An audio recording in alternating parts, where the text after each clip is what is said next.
right, sound test. Ooh, parametricism, computation, geometry, nerves. I think it works. And it can do the job. All right, welcome. Good afternoon. Where are we?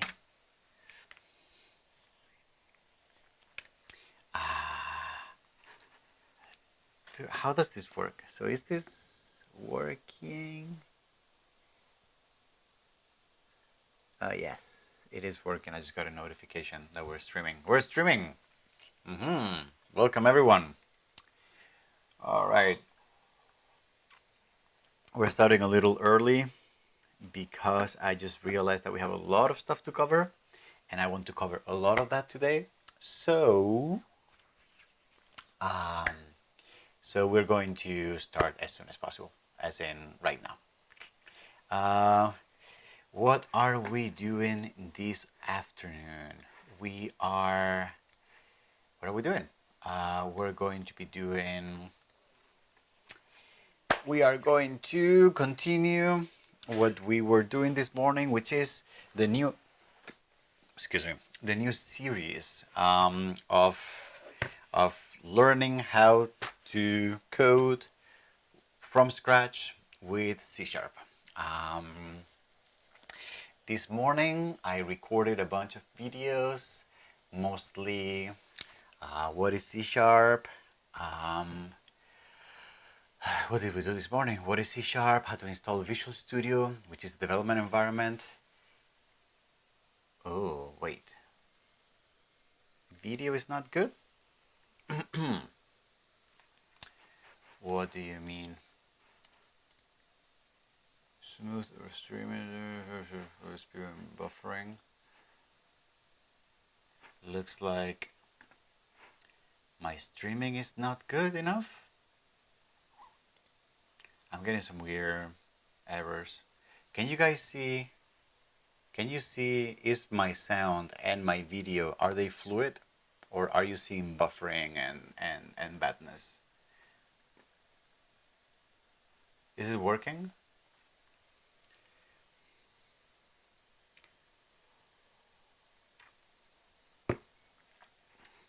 Video and sound are okay. All right, thank you, Fernando. I don't know. So YouTube is here. YouTube is complaining right now about streaming, but everything looks good on my end. I don't know what's going on. Anyway, can I close this? It's very distracting. No, I cannot. So, all right. So I was saying this morning we recorded a bunch of videos. What is C#? How to install Visual Studio. We wrote a Hello World program, and then I explained a little bit of the IDE. And so I think we are ready now to start talking more about computer programming. And I think what I would like to cover this afternoon is I would like to cover basic syntax. So how do we write code and what are the rules of what needs to be written. I would like to cover variables. So I would like to cover how to store information in memory. And then I would like to cover basic arithmetic. So how to do simple addition, multiplication, division, and maybe other more complex operations. And I think that is going to be a fairly good intro. And then that's going to be quite enough, I think, for today. And then we can continue recording more of these videos in a further later on in another stream.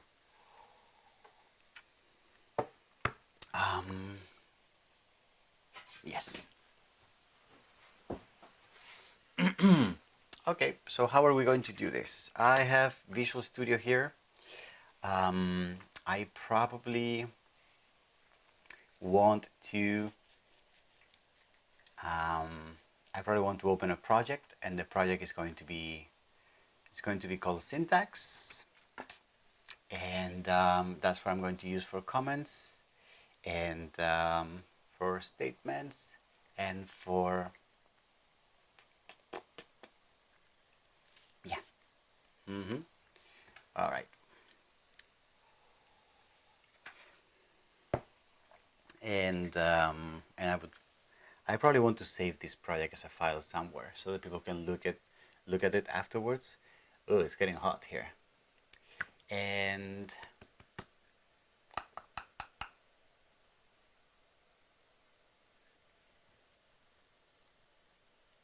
yeah, I probably want to save that as different files. One file per video, one project per video, one solution per video, one solution per block of videos. What are we doing? What should we do? Um,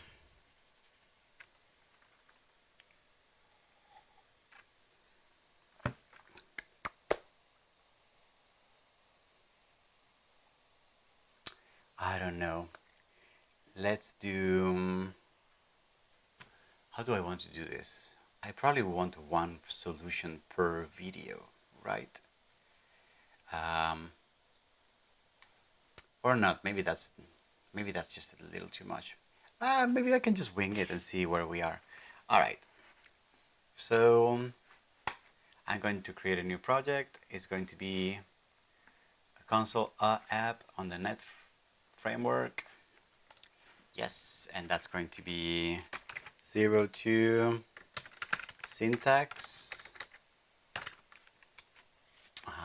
All right.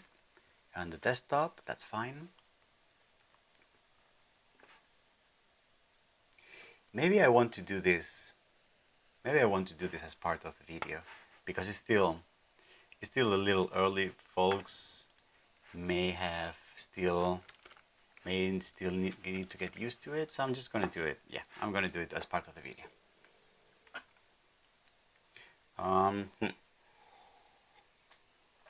Okay, are we ready for this? All right.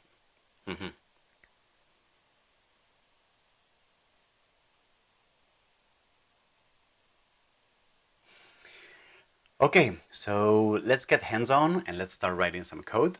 We're going to talk about syntax and what are the rules of writing C# code. And just because we are a little new to this environment yet, I'm going to manually create a new project here with all of you. So I'm going to start Visual Studio and you're going to see that this window pops up. And then I'm going to create a new project. That project is going to be, and I'm going to use a template. Remember that we're going to be working mostly with console applications and we want them to be using the .NET framework. So I could either look up here a template for a console app on the .NET framework, not core, or because I just have it here on the recent projects, I'm just going to click here on the most recent one. I'm going to create next, and this one is going to be called 02 syntax because I am saving all these solutions so that you guys can watch them and can download them from the GitHub repository at Parametric Camp. And then I'm going to create this project, and then it's going to hopefully open up. All right, here we go. All right, so the first thing that we would like to explore is the rules of syntax, of how to write C# code, okay? And remember that most of what I'm going to explain here today, it's particular to C#, even though the rules of the syntactical rules of C# belong to the same as the whole family of C languages, which include C, C++, C#, Java, and JavaScript. So the good news is that if you learn the syntax of C#, you will be extremely, extremely familiar with the same syntax in all these other languages that I just explained. Python, for example, uses a very different syntax. So the principles are the same, but the syntax is very different. So you would need to learn a lot of the idioms and how things are written for that particular language.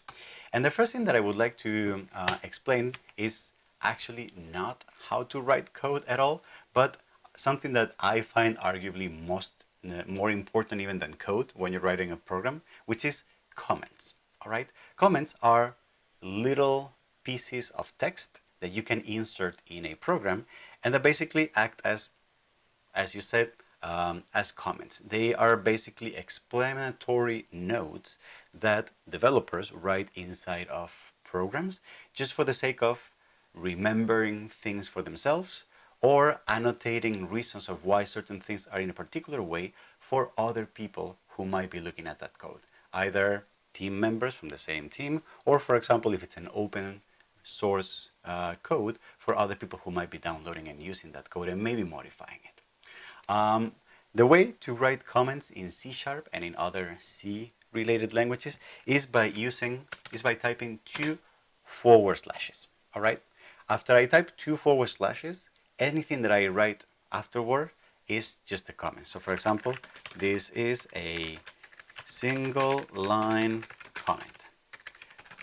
This is a single line comment because if I type enter, anything that I write afterwards is not considered as a comment, right? So right now it's giving me an error because the computer doesn't understand does, right? So I would need to write another 2 / and so write this is another single line comment, right? Great. Another thing that I can do is, let's say this will, become a comment. You see how C# is trying to autocomplete stuff.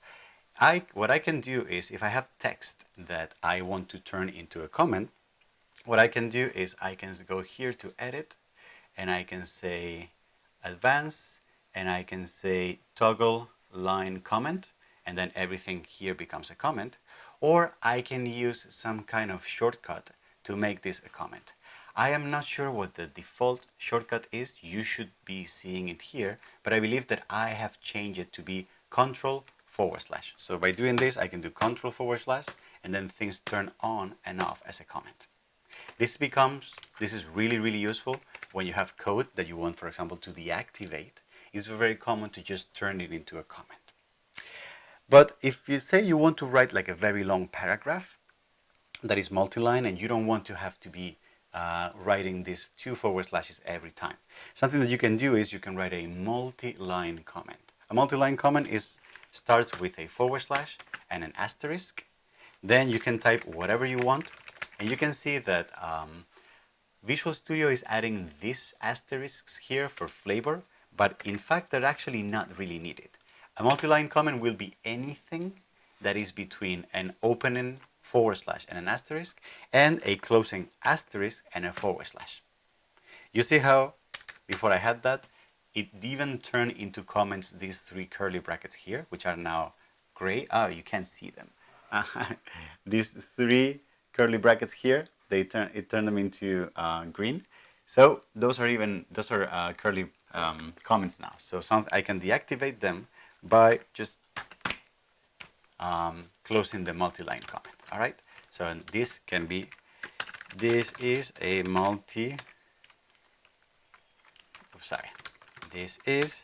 a multi-line comment. All right. Cool.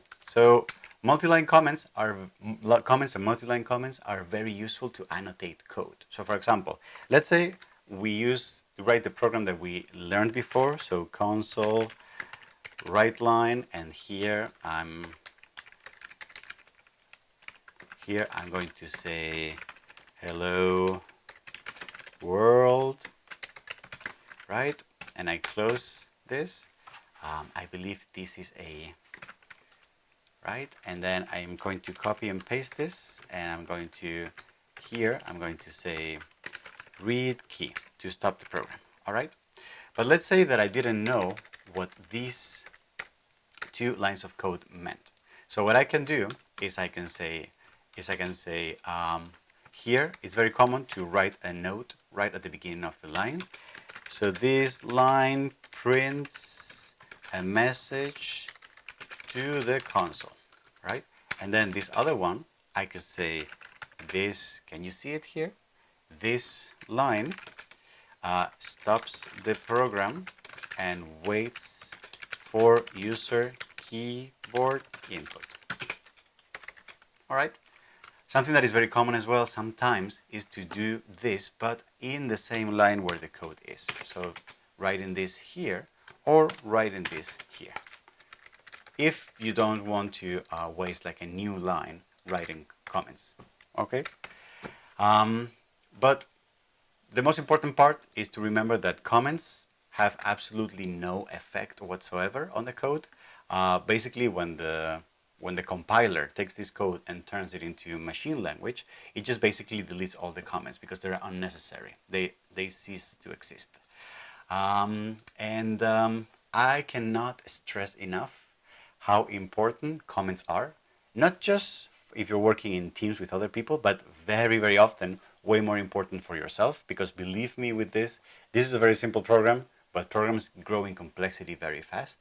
And even if you are the only one who develops them, very, very, very often you will forget why you made certain decisions, or you will forget what a certain block of code that is written in a weird way that you have totally forgotten about, you will forget what that block of code is doing.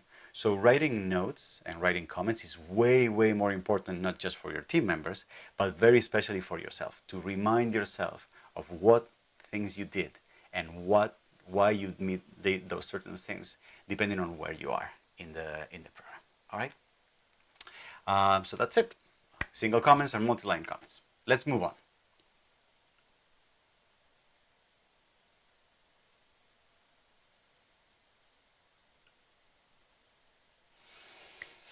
All right. Comments.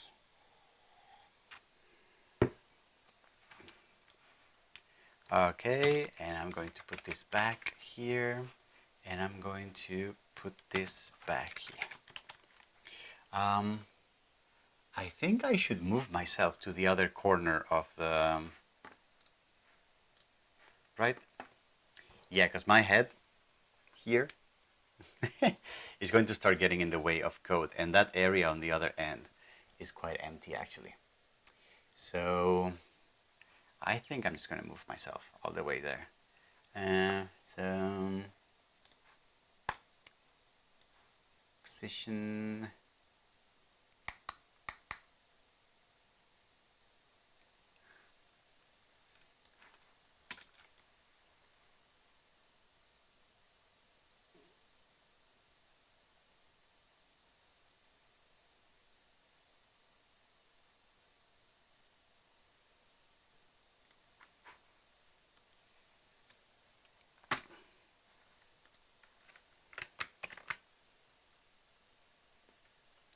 Yes. All right.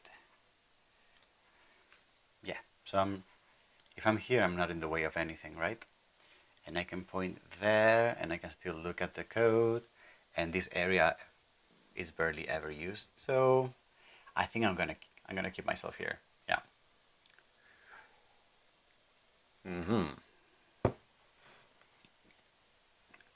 All right. What is next? What do we got? We have comments, we have statements, and we have sensitivity that we need to cover. All right. Okay.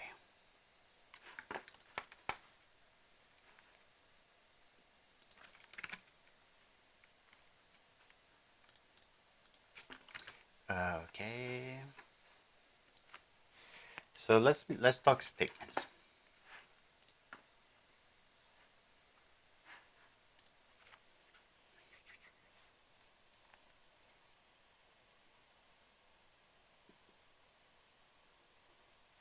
Hi again. I moved myself all the way here so that I get out of the way of the code.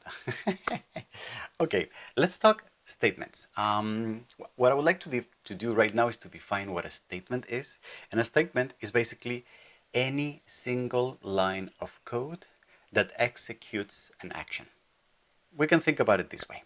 So for example, a statement is this line of code here, and it's a statement because it's basically asking the computer to perform a particular action, which is going to the console and then writing a line that with this particular text message here. This is also a statement because it's going to the console and it's requesting to wait for user input to move on and to get some keys from the input. All right. Statements are very important because they are the basic building blocks of computer code, and very soon you will see how writing a program is very, very similar to writing a kitchen recipe. You basically start by describing what the ingredients of your recipe are going to be. And in this case, in computer code, those ingredients are very often going to be, for example, a collection of variables with particular values. And then the actual procedure to get the recipe cooked is going to be a series of instructions that are going to take the ingredients, are going to mix them in a particular way, and they're going to be executed sequentially, one after the other. So in computer programming, it's the exact same thing. You will start with this collection of variables, and then your program will be a series of statements, one after the other, working with the values of those variables, maybe modifying them, maybe combining them, but executing those orders, those statements, one after the other sequentially. So it's very important to understand that the order in which I write my statements in a computer program matters a lot, and the execution pointer, which is the like the cursor or the object that the computer uses to run your code, will be executing one at a time and will be jumping over between different parts of your program depending on how you control the flow of that program. We will see a lot of techniques very soon on how to control that flow, to make conditions, to execute one part of the code or the other, or to iterate and, for example, execute a particular block of code many, many different times. So statements are the basic building blocks, and you will hear me use that word a lot. But remember, it's just basically a line of code that executes a particular action. All right. You will see that a statement is very commonly composed of the basic units are, for example, it's usually the name of a function. In this case, is the function writeLine, which belongs to the console object, and I will explain very soon what this means, the idea of having a function within another object and how to use the dot operator to access the function that is inside of an object. You will see here, I will explain that very soon. Then a statement, which is, for example, a function call. Very typically what it has is you open and close parentheses. Opening and closing parentheses mean you want to call this function, you want to execute that function, and then inside of those open and close parentheses, it's some kind of information that you are providing the function so that the function can work with that information, or is sometimes, and it can be one message, it can be several messages or several arguments separated by commas, or it can be nothing. A function can work without receiving any kind of information. It will depend on the function, and you will need to know how those functions work, or you will need to know how to look them up on a reference. And last but not least, is very important, statements in C# must always be ended with a semicolon. Anything that ends in a semicolon is a statement. And semicolons are there to differentiate what different statements are. All right? So whenever you finish writing a line of code, you will always have to finish that with a semicolon. And you will notice how at the beginning you will always forget a lot. So for example, if I remove this, you will see how my code is probably going to complain, and it's actually literally going to tell me here, I believe I'm expecting a semicolon here. Have you forgotten? Right? And then it will prompt me. And this code, if it's not working, if it has an error like this one, it's not going to let me execute this code. So you see, there were build errors. Would you like to continue running? No. And here it's telling me, oh, there's an error on line 23 of program.cs. I am expecting a semicolon. So now I can just fix this, run this code, and you can see that the window is popping up here, and it's printing my hello world message. All right. Awesome. So let's take a look at what are the rules, the syntactical rules, and how sensitive code can be to certain liberties that we might take with writing this code. Follow me up on the next video.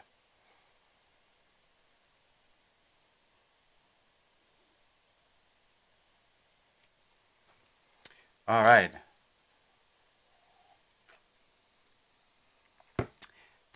Hi, good afternoon. Yes, Fernando, WriteLine is a function.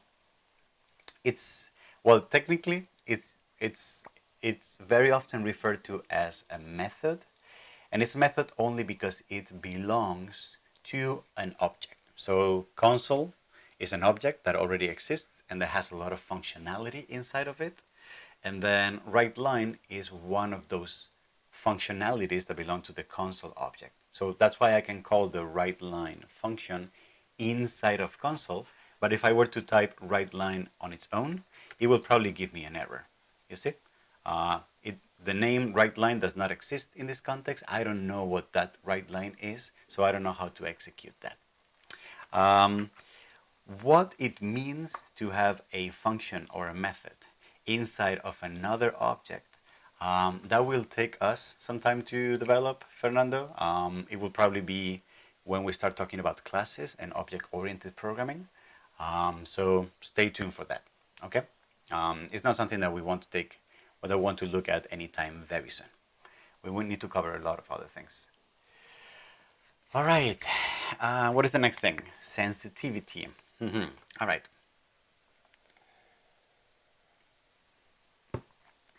I'm gonna have to turn on the AC. It's getting very hot here. All right.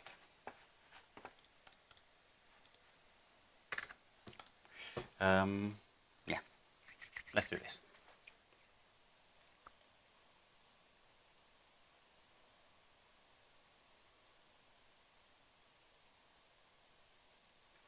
All right, let's discuss sensitivity in C#, or in other words, how the code can be sensitive or insensitive to certain freedoms when you are writing this code. The first thing that I would like to point out is that, for example, C# is case sensitive.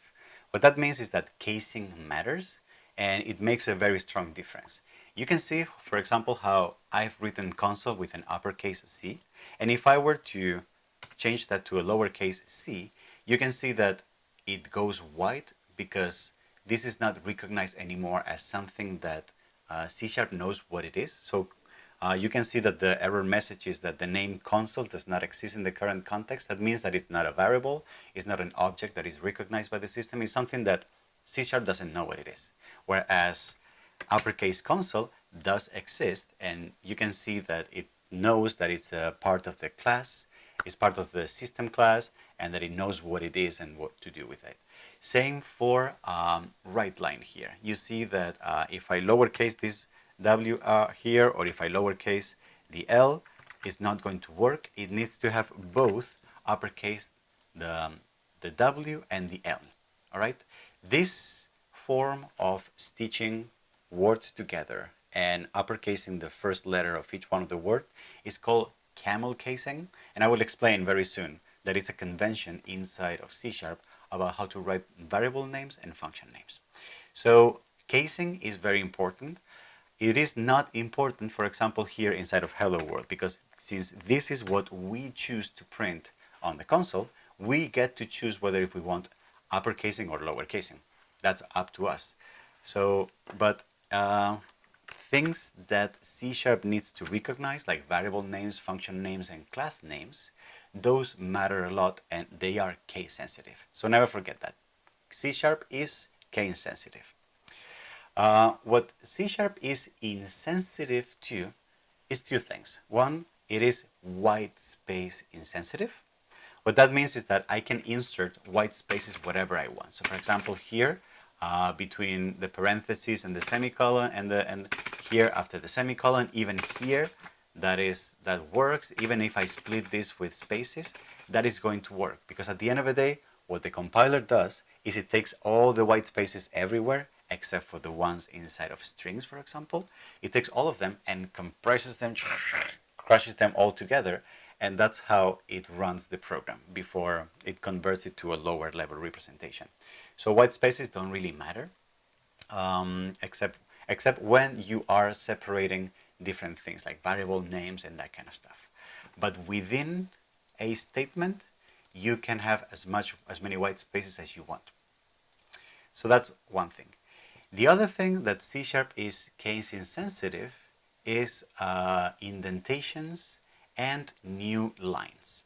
What does that mean? It means that just as I inserted here white spaces, I can also insert here new line characters, and here, and here, and here, and this is still going to execute perfectly. And even this indentation and this indentation don't really matter, so I could very easily just remove this here, and remove this here, and this code will still execute perfectly fine. Let me show you. All right, so we have a program here, fantastic, right?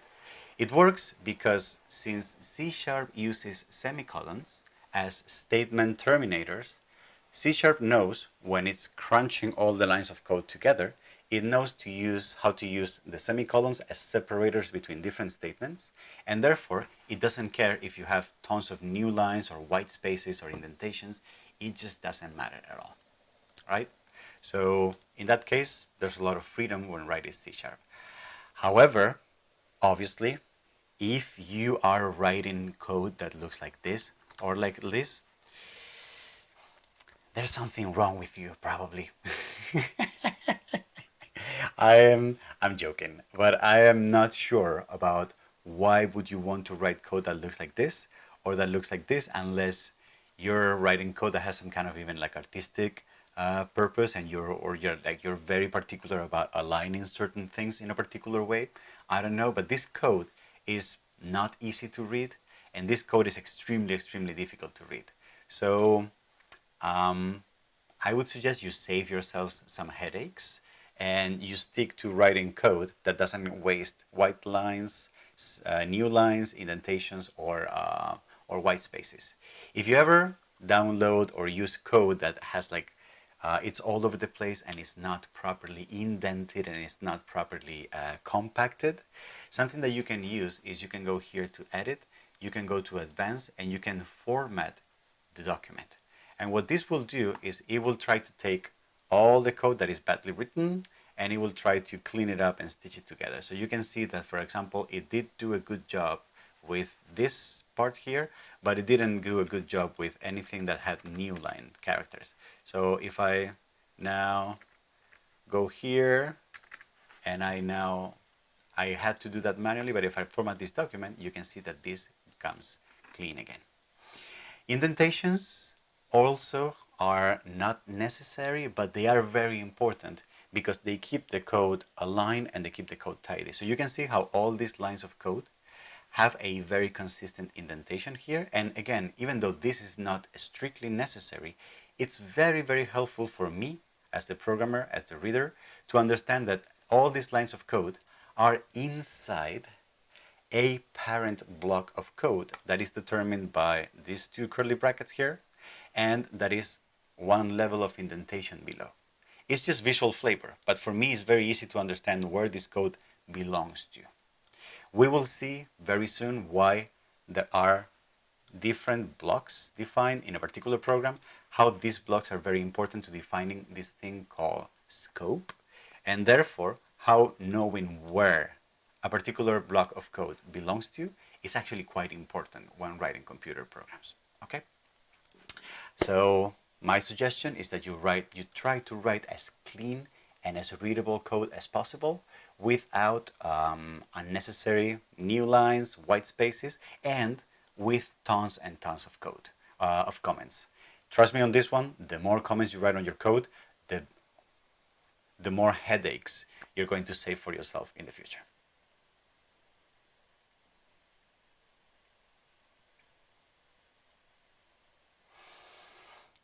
Alrighty. Hey, Erasto, how are you doing, sir?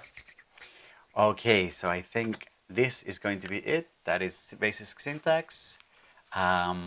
Okay, and we're ready to start with variables. New project. That's going to be 03 variables net framework. Yes. How's everyone doing on the chat?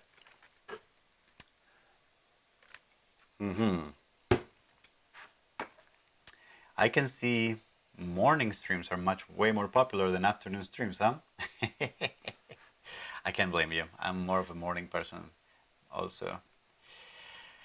All right. So, okay.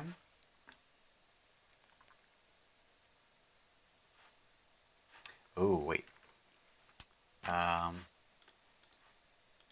right. So, console app, and this is going to be variables. Okay. And what are we going to talk about? Let me talk about the concept, and I would like to find some nice diagram that I could use in the background. Computer programming variables, for example. And let's see if there's like a nice image. This is actually a nice image. Memory cell allocation, address, name, variable, and the value. Yeah, why not? Oh, but it's a YouTube video. Well, that guy is not having a great time.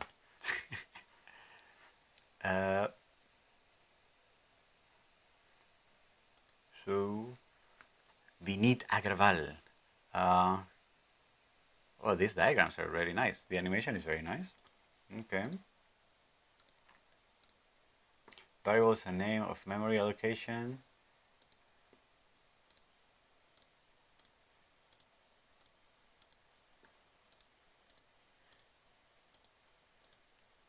Huh. Learn by watch. That's a very nice video. I think I'm gonna keep it here. Oh, and it's in Hindi. I do not understand Hindi. Oh, look, we're live. Woohoo! Is there any other diagram that I could use to represent like memory allocation on a variable?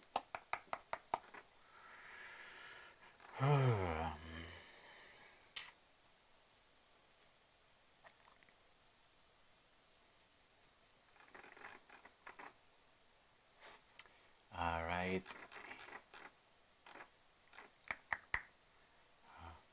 It's a little dark. Oh, I forgot to turn on my light. There you go. All right. How is this guy representing variables? Or this cat here? I mean, maybe I should use this image as the background.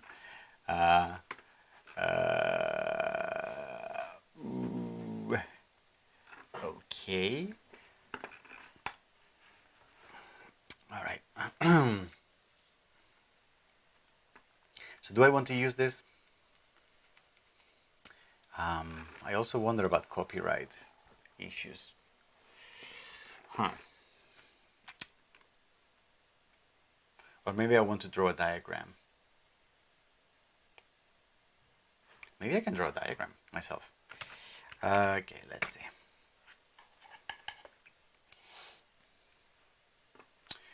So if I switch to this one, and I do this, and then I say, this is computer memory. Woohoo!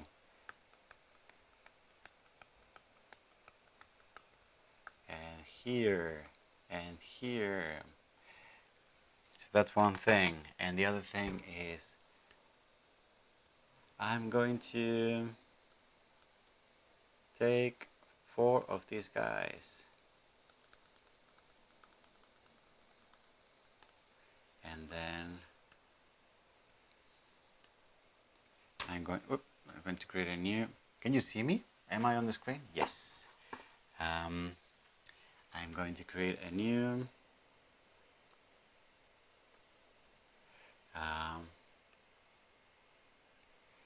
Can I write text on this thing? Yes. Consoles, and that's going to be int number, and this is going to be a is going to be 10, for example.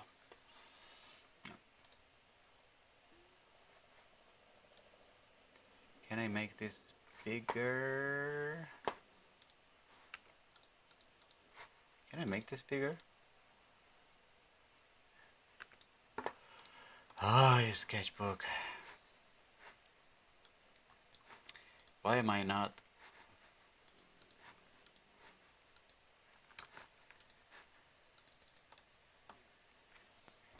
Can I not? Oh my god, I just write a new one.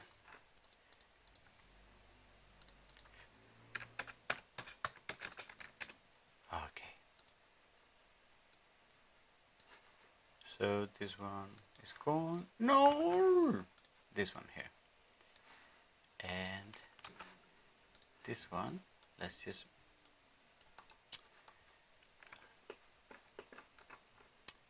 Can I not? Oh. I feel. Oh, that worked. Okay. So integer. Okay. That's going to be this one, and okay.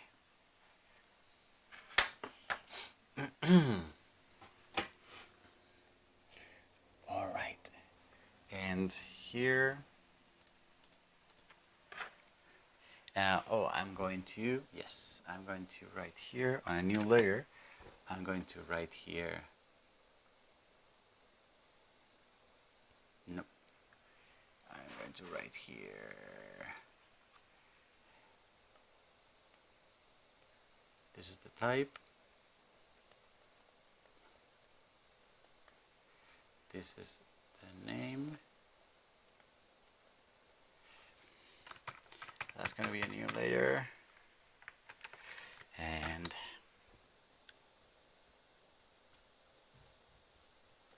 that's going to be the name. And then on a new layer, this is going to be the value.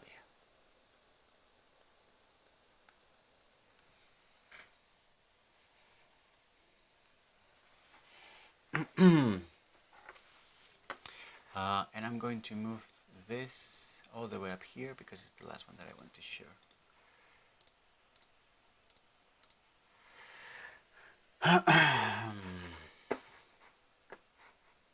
Okay, so yes, I don't need to use that other diagram. Okay. So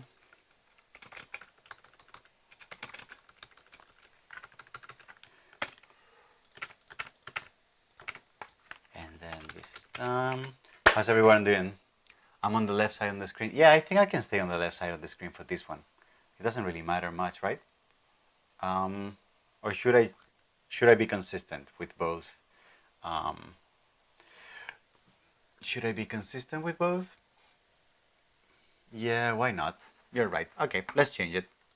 Thank you, Rami. So this is going to be transform. Okay, so that one, and if I switch between one and the other, yes, I'm on the same coordinates. All right. Okay, so I can switch now to here and here. Very good. Sounds good. Are we ready for this? What belongs just one refrigerator? Unless you have a nice only refrigerator. Okay, that is a very original metaphor, Fernando. Okay. Okay, I see I'm not the only one who likes having nerdy fun. All right, let's do this. Variables. So variables are, what are variables? They're used to store information in memory that we can reuse. So typically, what we do is like we tell the computer, the compiler, to find a spot in memory that is big enough to store information, and then we give it a name, and we may or may not store some value in that.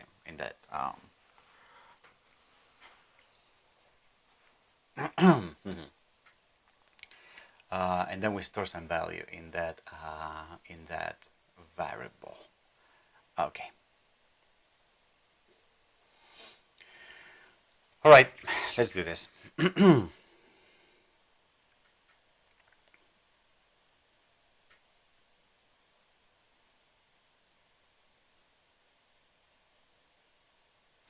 Okay, so I think it's about time we start talking about the basic building blocks of any program that you're going to write in C# or in other programming language, which are going to be variables. And according to that analogy that I said before about computer programs being like kitchen recipes, variables are going to be the basic ingredients that we're going to play with in any computer program. Variables are a way of storing information in memory on the computer that then we can access at any time during the life of the program that we're writing, and that we can also change dynamically during the execution of our program. If we think of computer memory as this really terrible diagram that I just drew here, you can think of computer memory as a lot of like small slots, a lot of compartments where we can store zeros and ones, right? So when we declare a variable in a computer software, basically what we're doing is we're telling the computer, hey, can you find me a spot in memory that is empty and that is big enough to store the information that I want to store in there? The computer tries to find that spot and then reserves that spot through the life of the program just for that one variable that we have specified. All right? And how do we specify that process? How do we tell the computer, can you find this memory space big enough for this variable and then store some information there? We do it with a statement such as the one that I have explained, that I have written here. What does this mean? This statement has three main parts. First of all, it has the name of the variable. So here, this A that I'm writing in here is the name of the variable that I have declared. So from here on, during the life of the program, this slot of memory with these four compartments here is going to be called A, which is a terrible name, by the way, but it's going to be called A. The value that I want to store in this memory spot, in this memory allocation, is going to be the value of the number 10. All right?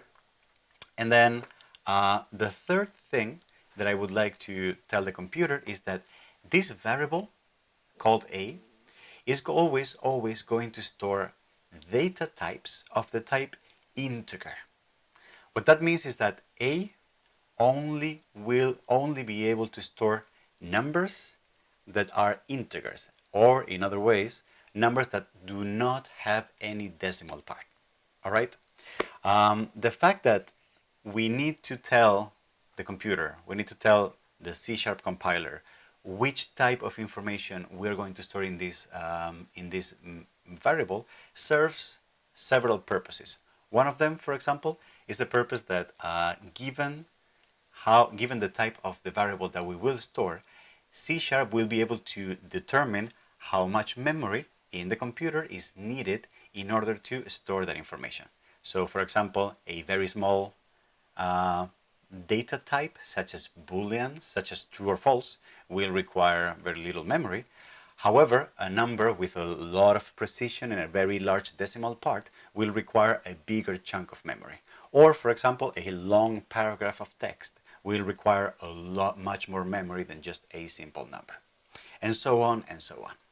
So defining the type of a variable is very, very important, and it's something that we'll need to keep in mind when we're working with C#. The fact that C# is a strongly typed language, and that's what this means. It means that we always have to specify the type of everything that we work with, is part of what makes it a middle level programming language, because lower level languages also have types. But for example, higher level languages like Python and JavaScript, they do have types, but it's just that you don't have to specify them explicitly. And also during the life of the program, they can change.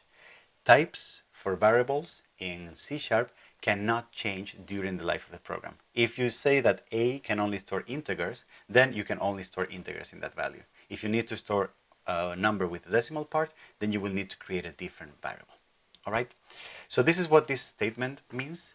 This statement is basically telling the computer, can you find in memory space for an integer value?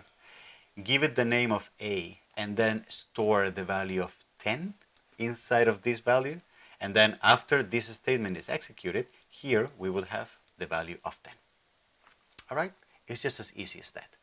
These statements, declaring a variable, specifying the type, giving it a name, and assigning an initial value, is so common that you're going to get used to this very, very fast. All right? So let's see, for example, before we move on, what other types of variables can we declare?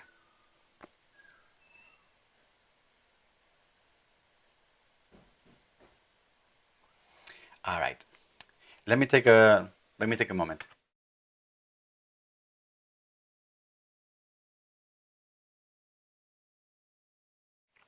All right. So where were we? All right. Let me save this diagram because sometimes I use them for other things. I can just keep it here. Actually,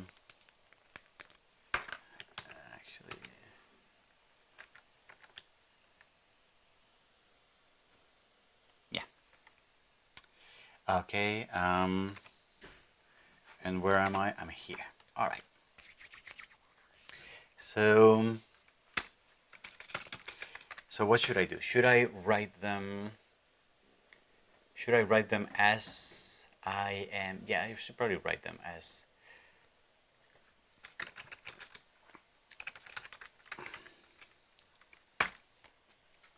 Okay, so I'm going to create a program and then I'm going to start. What am I going to do? I'm going to do integers, doubles, booleans, and strings. So those are going to be the main types. And then I'm going to explain other types that you might find sometimes, like chars, bytes, longs, or floats. Yeah, which are not that common, but they sometimes just show up. All right. How are we doing? Hey, Rami.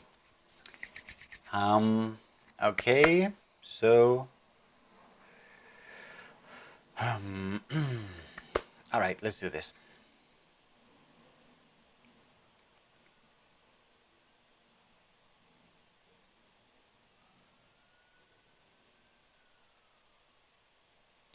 Let's talk about possible data types within C#. I'm going to argue that the 4 most common data types that you're going to find are going to be the following. We have already seen how int as a data type stands for integer, a number with no decimal part. So for example, I can say num. This is going to be, for example, number of items is going to be the value of 10. So because you cannot have 3.7 items, I'm going to say, right? You can see that this is giving me a warning because I'm declaring the variable, but I'm not using it anywhere. So for the time being, we can ignore that. The next type of variable that I think is going to be super common and you're going to find very often is going to be doubles. And doubles are numbers that do have a decimal part and which also have a lot of precision. So for example, I can write here the value of pi and I can say 3.14, 15, 9, etc., etc. Okay? Now, the Probably the most important and the most fundamental data type that you're going to find in computer science is going to be Boolean data types, like this. And I think, yeah, I switched a lot between different languages. I never remember.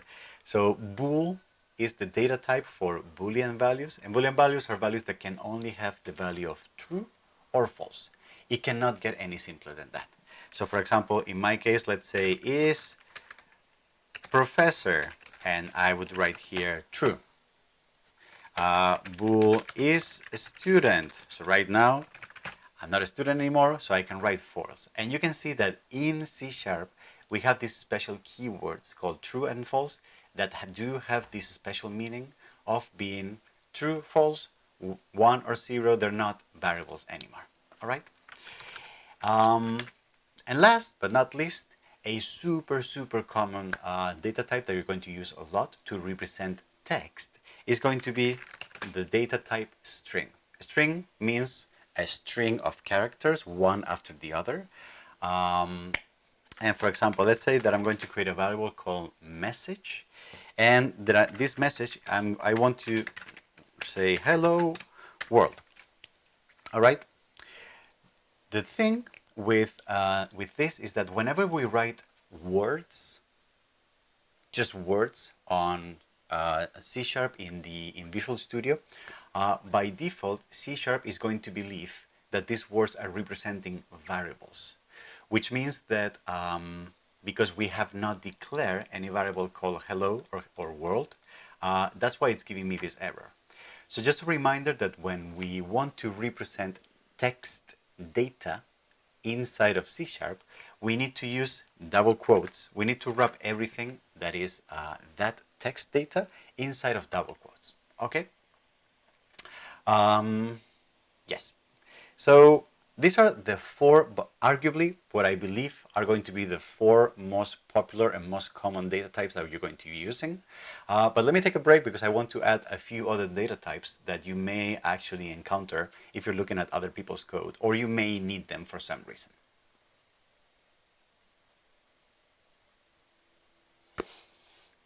All right. So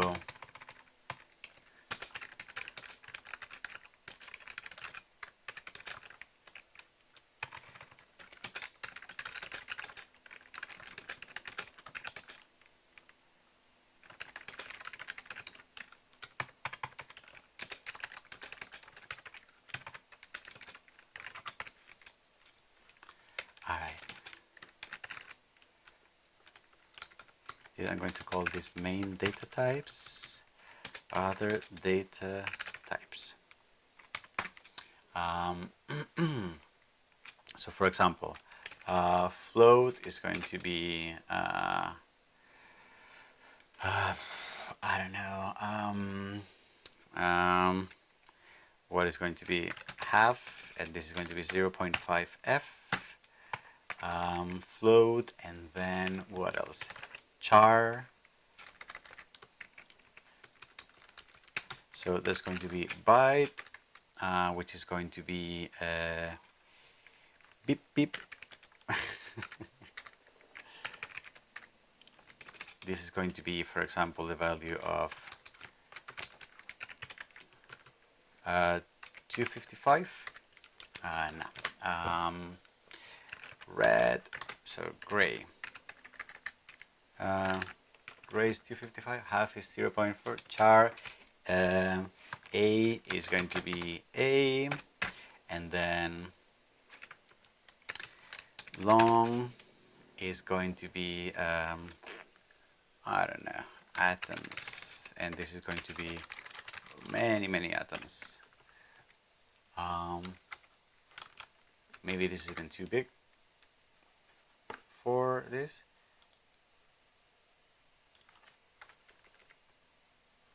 All right, yes. And what other data types may we find that are a little odd? Yeah, I think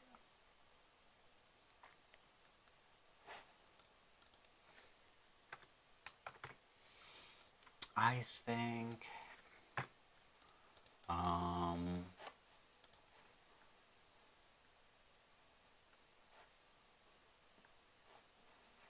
okay, so that's going to be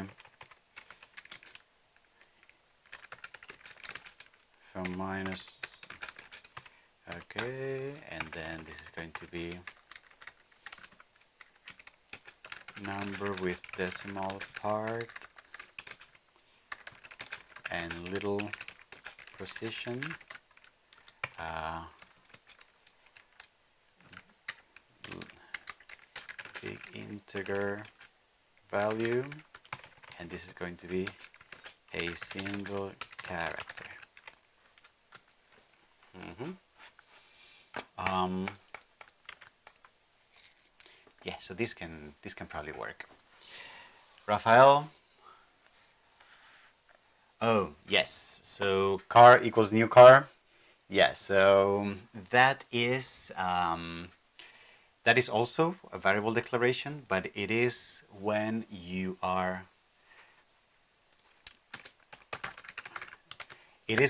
not using primitives. It is when you're using classes, and I know that it can be a little confusing. I tend to not like calling the variable car if I'm using the class name car because it is confusing. Um, but yeah, um, I know that some people out there do it that way. All right, so console read key, console uh, write line, and let's say, for example, all right.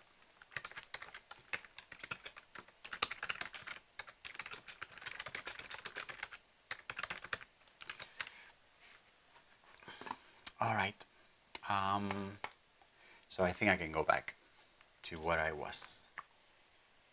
Mm-hmm.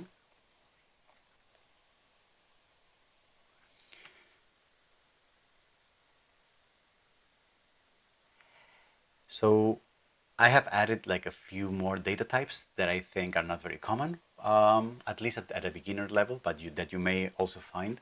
So, for example, sometimes you will find bytes. Bytes are basically an integer value that goes from minus 128 to 127, or if it's unsigned, then it goes from 0 to 255. If you are familiar, for example, with image editing software or colors represented with code, you know that gray, for example, grayscales usually go from 0 to 255 just because an 8-bit value, so 1 byte of information, has 8 zeros and ones, and so 2 to the power of 8 is 256. And that's why a byte of data can only store 256 different values. That's just it. It's like a very cheap, very small number. There is also the data type called float. It's very common when you want to store data, when you want to store numbers with decimal part, but you don't need a lot of precision. So these are typically represented with an F after the number, and then are very popular, for example, when you store points. When you store points in a mesh, you typically don't really need a lot of precision in the coordinates of the vertices of that mesh. But because meshes are really large, if you double the precision, then you basically double the size of the mesh. So typically coordinates for vertices in a mesh are stored as float values, for example. Long is also a special type of integer. It's an integer that can actually store a very, very large number. So it has like double the amount of memory in memory, which means that it can store very large integer numbers. Longs are very typically used, for example, for storing timestamps, which is the way time is represented in computers by basically storing how many seconds have elapsed since January 1st, 1970. That's usually referred to as the Unix timestamps, and it's the most common way of representing time in computers with long variables. And chars or cars, I'm not sure how to pronounce that, are also meant for storing text, but they can only store one single character. So it's a very cheap way of storing text. And just a heads up, remember that when you do chars, you have to use single quotes as opposed to double quotes in C#. In other programming languages, it's a little different. Okay, so those are, I think, a lot of different types that you're going to find in your programming life. And then last but not least, what is this useful for? Well, whenever you declare a variable, and then whenever you use that variable anywhere else in your code, then what you're basically doing is you're asking the computer to go to that memory address that you had a name for, look at what the value of that variable is at that point in the life of the program, and then give it back to you. So for example, if I write to the console the variable items, then what I get in the console is not going to be the word items, because I am not using double quotes here. What I'm getting is the value that is stored inside of items, right? So similarly, if instead of that, what I write here to the console is, let me write the value of pi, for example, right? And if I run this code now, you will see that what I get is 10 and then 3.14, 15, 6, etc. If I print to the console the value of atoms, you're going to see that I get this really large number printed here on the console. And if I print to the console the value of message, which I believe was hello world, then you're going to see here this text that we had stored inside of the message variable. All right.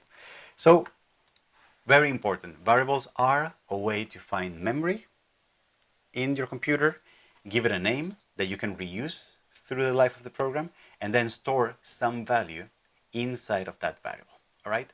And it is particular to C# that when you declare a variable, you have to specify which type of information you're going to store in that variable, and that will not be able to change. You cannot change that after you have declared that variable. All right. You can also not declare two variables with the same name in the same scope. All right. We will see that in more detail very soon. Let's take a closer look at the rules of declaring and assigning different values for a particular variable. Stay tuned for the next video.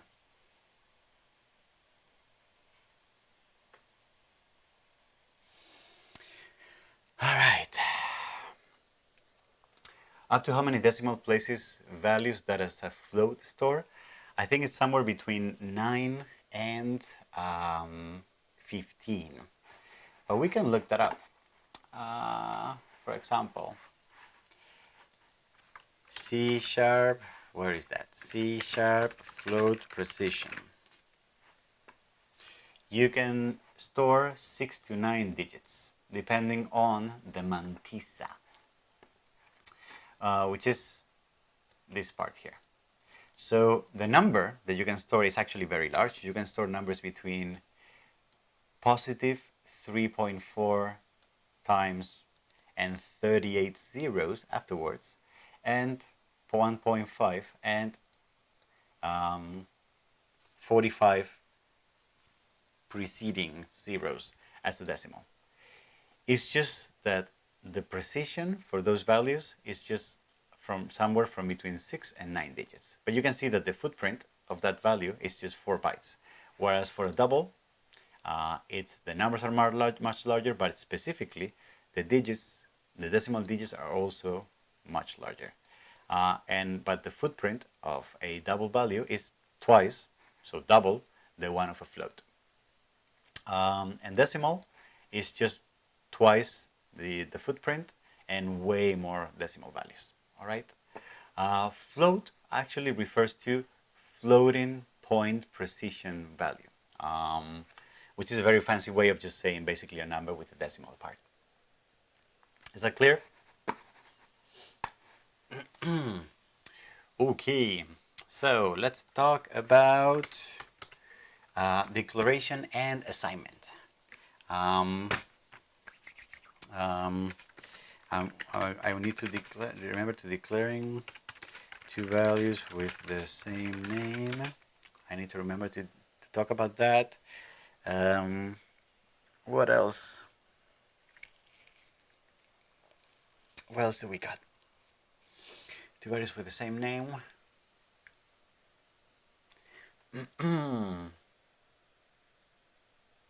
Yeah, I think that's probably about it. Let me go get some water. My throat is a little, yeah, and the coffee's not helping. I'll be right back.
Oh my God! Can you hear me? Is this another Jose Garcia?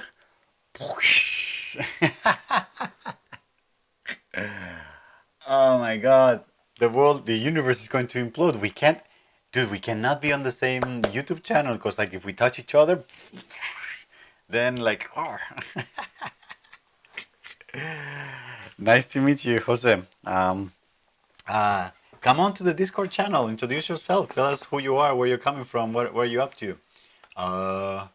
Discord channel link. There you go. Uh,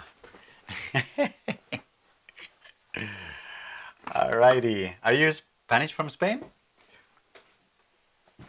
All right. Just come to the Discord. Introduce yourself, and we can have the conversation there. Or not, because if we talk to each other.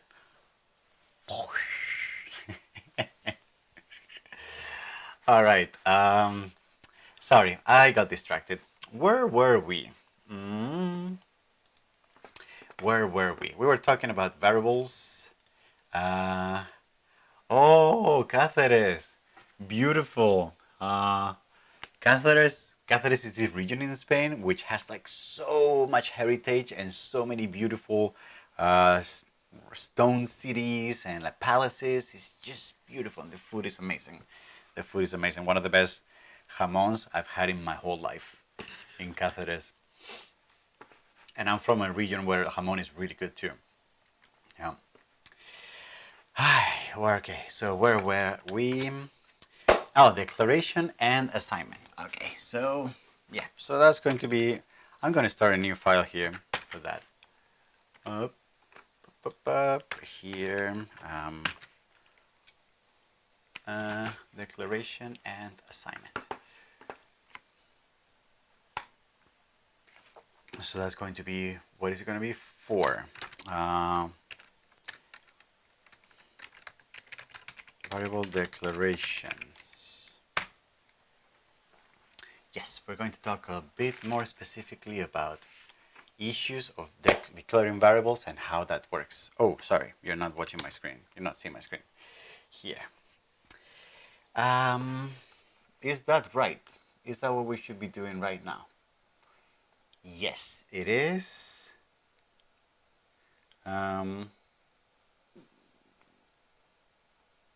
Yes, it is.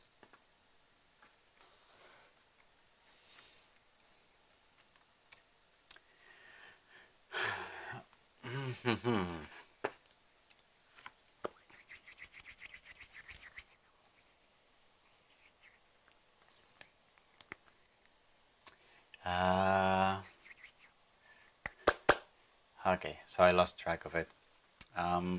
Where were we? Oh yeah, declaration and assignments. Okay.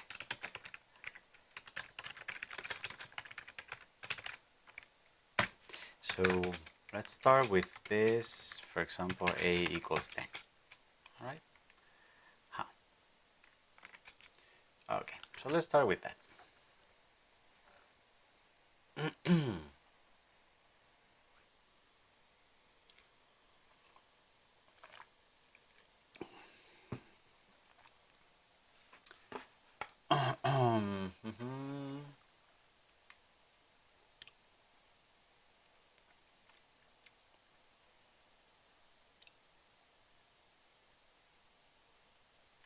And I need to remember to declare 2 variables with the same name so that we have a problem, and I can talk about that.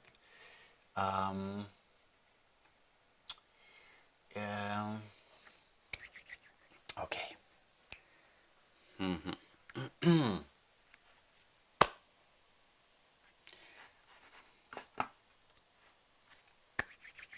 All right, let's do this.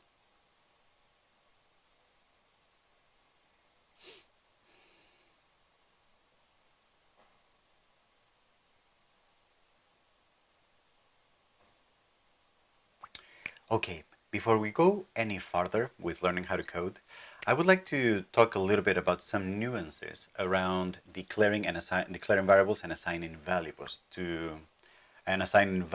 to a variable. What we have seen so far is this way of declaring that we want a variable of the type integer, that this variable needs to be called a, for example, and that we want to store an initial value in this variable of like the number 10, for example. However, this expression, which is probably the most popular one or the most common one, you will be declaring variables like this, probably like 90% of the time that you're working with variables. Even though this is the most common way of declaring variables, I want you to very strongly keep in mind that this is a shortcut for actually 2 operations that are happening at the same time. And those operations are 2 that can be actually broken up in 2 different pieces. One of them is declaration, right? Declaration is when you actually ask the computer to go to memory, find a memory slot that is empty, and then give it a name. This is what happens when you say, for example, integer b, right? Which I can write as its own statement. If I just write this is only declaring that I want this variable to exist, and for the computer to reserve some memory somewhere, okay? However, I have not initialized this value. So at this point in the life of the program, this variable doesn't have any value inside of it, or maybe it has, if it's a primitive, it has whatever default value that primitive type might be. I'm guessing that, for example, for integer numbers, it's probably the number 0, the value 0. But sometimes, depending on the computer program that you're working with, you may not even be sure that that might be the case. Okay. So this is what's called declaring, and then assigning is actually a different step. Assigning is when you say whatever b was before, I want to override that and I want to give it now the value of 23. All right? This is in what's happening here technically is that I'm taking the value of 23 and I'm asking the computer to store this value inside of that memory space that we have named B. All right? What happens, again, these two processes are so common and are so linked to each other very often that that we usually just shortcut them into one single statement where we declare and we assign an initial value just in one go.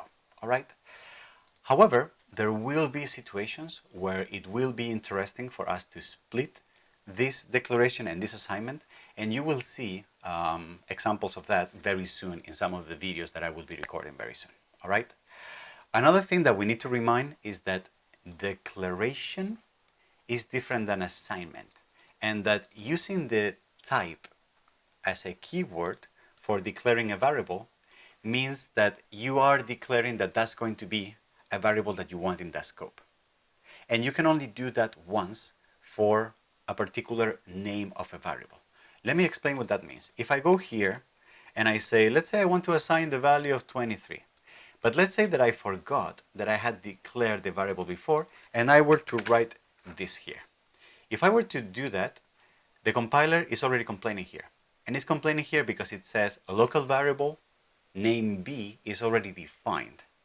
What that means is that by writing here int or integer, what I'm saying is that I want to declare a variable in this same scope with the name B. But because I have already declared a variable before, two variables with the same name cannot live in the same scope because the computer would get confused, right? So what I need to do is remove this so that now the computer knows that instead of creating a new variable called B again, what I want is to take the B that already exists in this scope and I want to store the number 23 inside of it. All right? Same, imagine I had collapsed this and then I were to write now int B equals 15. It will also give me an error.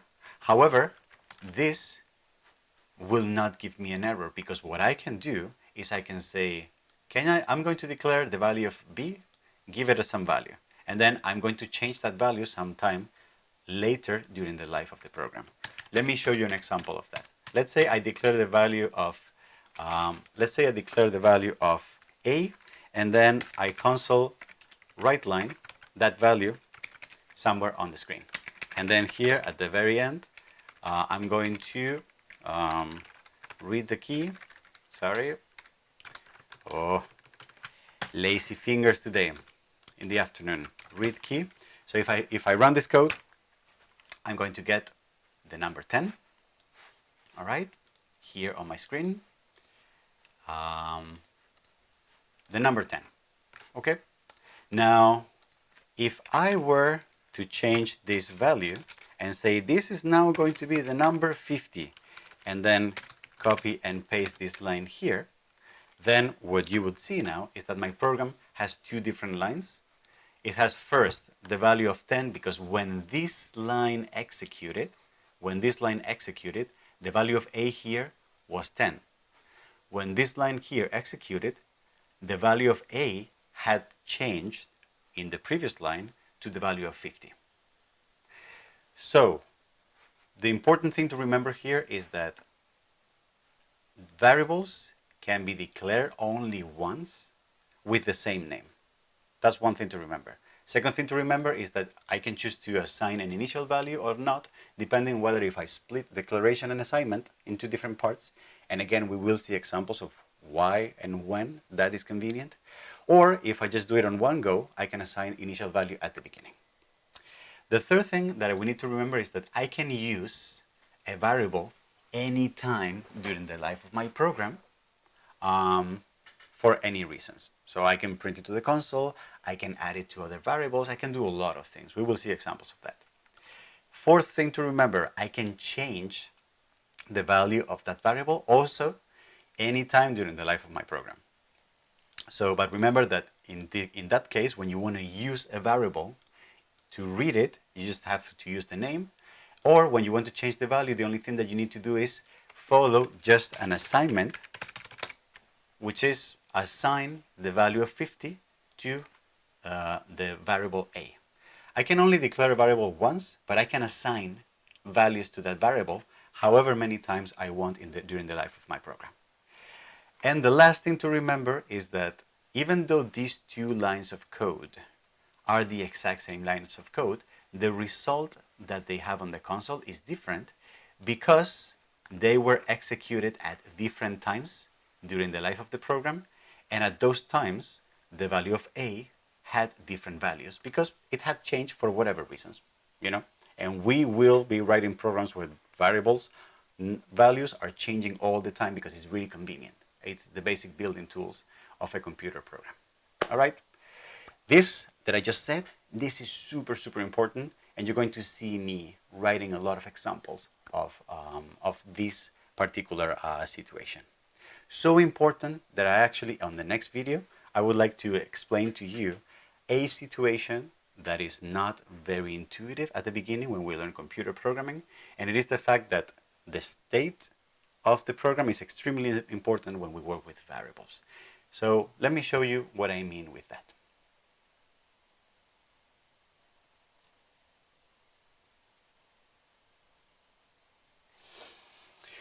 Alrighty.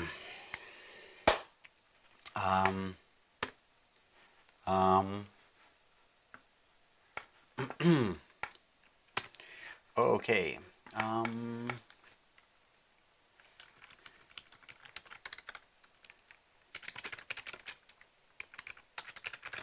Let me just write some comments here.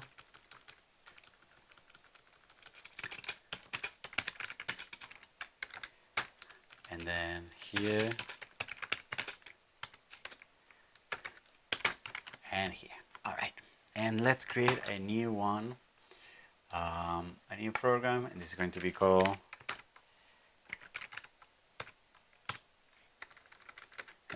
variables state.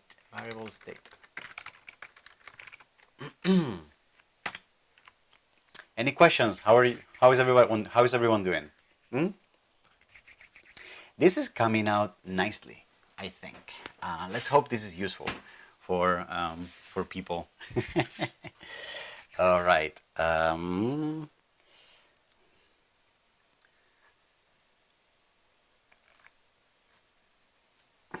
Okay. Where are we?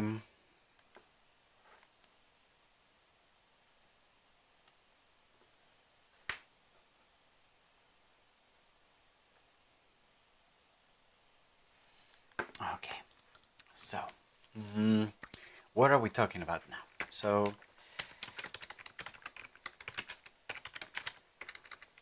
oh, I forgot to mention other ways of declaring variables. Well, that's not very important. Anyway,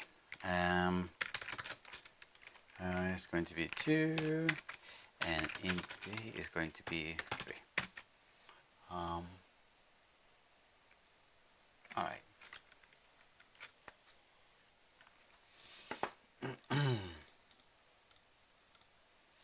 Okay.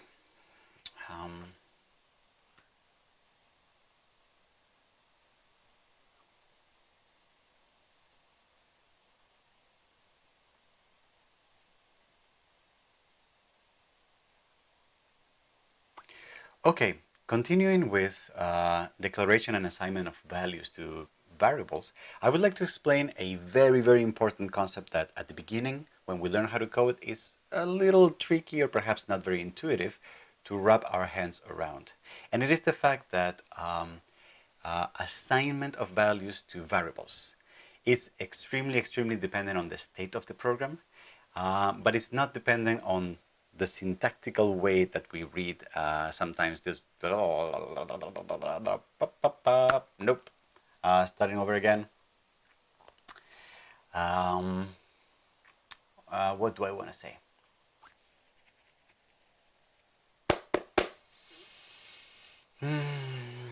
It's very hot.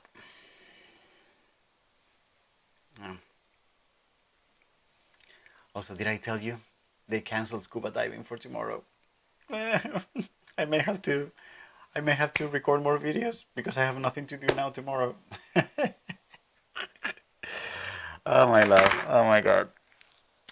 I'm so sad about that. Anyway, scuba diving is a very social distant uh, activity in a way. Anyway, what was I? What was I saying? I was thinking of what I want to say. Yes.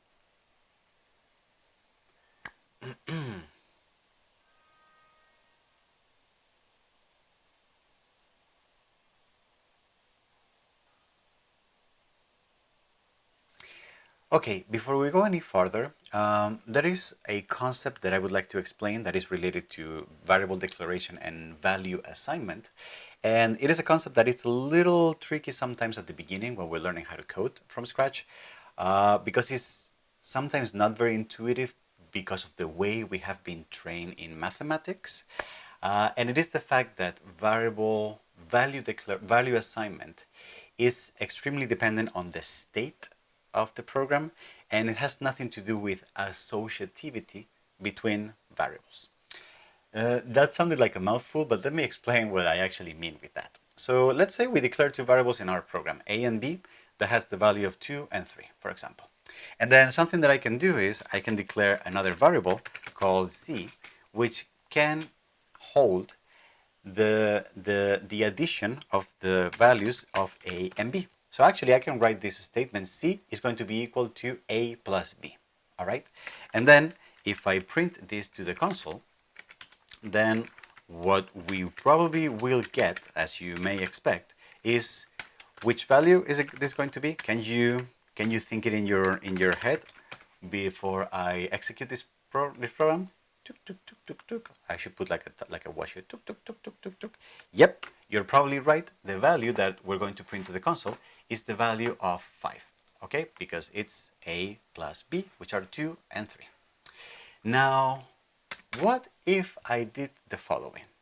If I were to now change the value of b, and I were to say b is now going to be equal to the value of 10. And remember, I do not write in because this would mean declaring the variable again. I just want to change the value of the variable that I already have. If I did this and I printed the value of c again, now what do you think the value of c is at this point in the life of the program? I'm going to give you 2 seconds. Thinking, thinking, thinking, thinking. All right. If you have like a normal mathematical education, you may think, oh, so 2 plus the value of 10, so a plus b, 2 plus the value of 10, c at this point of the life of the program should probably be 12, right? However, it is not. C at this point in the program still has the value of 5. What just happened here? What kind of crazy, who designed this? This makes no sense whatsoever, right? Well, it does make sense within the framework of how computers and how imperative programming actually works. And let me explain that. If we look carefully at this statement here, we might feel inclined, because how we were educated in mathematics, to believe that this actually means equality. It means that c, for some reason, should always be equal to the value of a plus the value of b. This is equal to thinking that this is an equation, and that whatever a and b are, c is always going to be equal to that. But that is not how computers work, and that is not how most of the modern programming languages actually work. This equal sign, To be honest, I feel that it should actually look more something like this. This, which is not correct syntax, but this feels more real to what is actually happening in this line of code. In this line of code, what's happening is that when this statement gets executed, the first part that gets executed is the right-hand side of the statement, of the equal sign. Whatever value of A and B had at that time, those get combined. They become the value of 5 in this case, and then that value of 5 goes to the left-hand side and becomes assigned to the variable C. All right? So assignment happens with whatever the state of these two variables was at this point in the life of the program, computes, and then goes to get stored inside of the variable C. But after this line of code executes, then the relationship between A and B and C is absolutely gone. They are not linked by an equation at all. What happened was it was a one-off. We read the values, we combined them, and we stored them in C. And after that, neither A, B, or C keep any relation whatsoever. That's why after this code, when I assign a new value to the value of B, the value of C stays the same, because when we store the value of C back in line 17 of code, A and B together amounted to 5. And then afterwards, I have never changed the value of C at all. All right? This is exactly what I mean, that assignment and computations are based on the state of the program at that point. The state of the program here was that A and B was 2 and 3, and that's why C is 5, and will always be 5 unless we change it again for some reason. So what could we do somewhere here so that in this third line of code, the value of C actually got updated to 12, which is what we expected at the beginning? It would be just as simple as, after we have updated the value of B, then just saying, let me write here that let me update the value of the variable C. So C should be equal to A and B again. And because at this point in line 23, the state of the program is that B is not 3 anymore, it is 10, then 10 plus 2 becomes 12. All right? And if I run this code, you can see that I'm getting 5, 5, and then the value of 12. So this is more close to what we expected. So it is true that we need to keep in mind always this stepwise logic, so this state-based logic of imperative programming, and how lines are executed one after the other, and how the values of things depend on the state of the program at the time a particular statement was executed.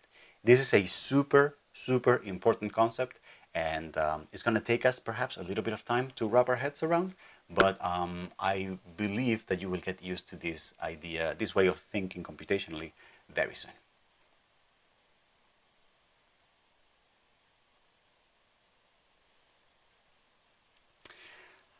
How was that?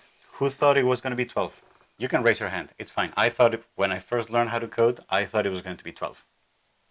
Who thought this was going to be 12 here? Don't be shy. Say hi on the chat.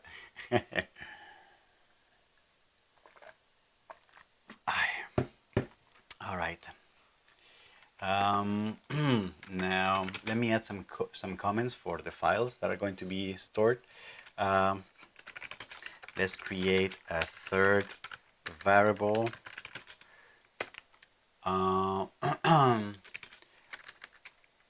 as the addition of A and B. Update the value of B. Still prints 5.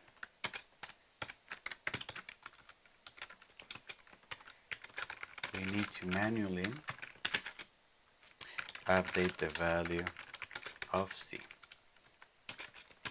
And then now prints 12. All right.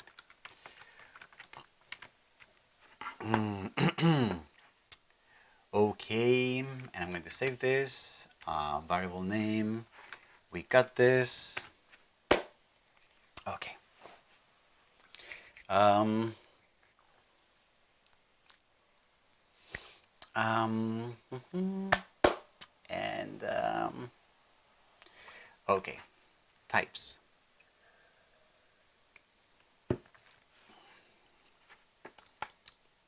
I know, Fernando. I hear diving in Brazil is amazing. Yeah, I need to check it out. uh,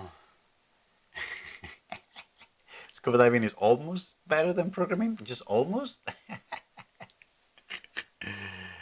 All right, you guys are driving me crazy. I did get a license. I just got a fresh new license to catch lobster, they're very popular and very common here in Boston. You can just dive, and they're everywhere. Um, and I haven't used it yet because it's the second time they cancel the diving because of weather. I'm so sad. Anyway, um, so what am I doing? What are we doing now? Conversions between types, data types. And let me turn the AC on because I'm boiling here. There you go. There you go. Um, Alrighty. Fernando, any particular places where scuba diving is better? Do you know of that? Um, okay. So, type conversions. Errors with type, implicit conversions. Okay. So, I'm going to create a new console app for the net framework. How is this concept that I just explained? This like A plus B and changing. Did you get that, or was it clearly explained? Can you let me know on the uh, can you let me know on the chat?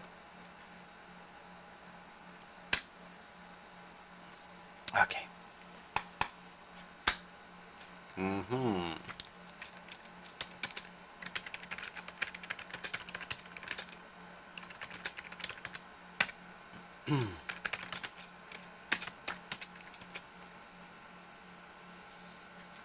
Okay. So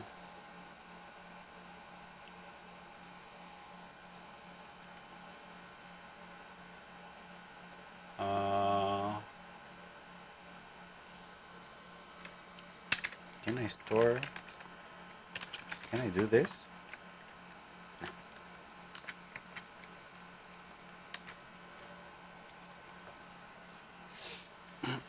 Okay.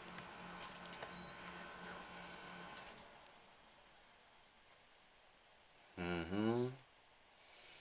Um,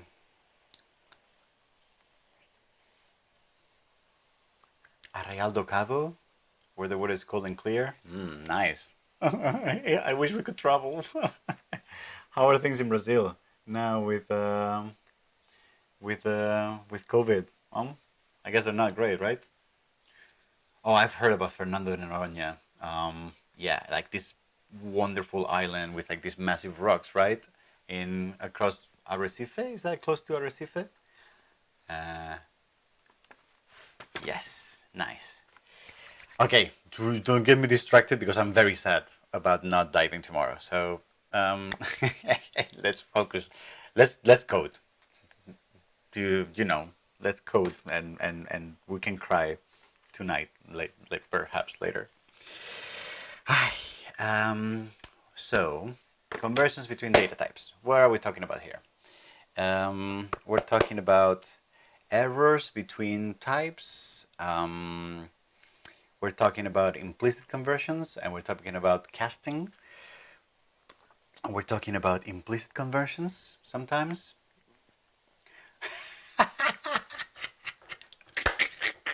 Let's dive into the code. That was so bad that it was amazing. Oh God. I'm sorry. I'm sorry to hear COVID is still going bad. Yeah, it just sucks. um, um, Cabo San Lucas. I had never heard of that. Is that in the Cancun area or where is that?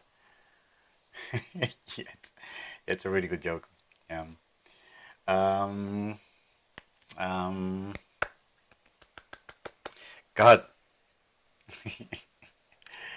Okay, let's focus.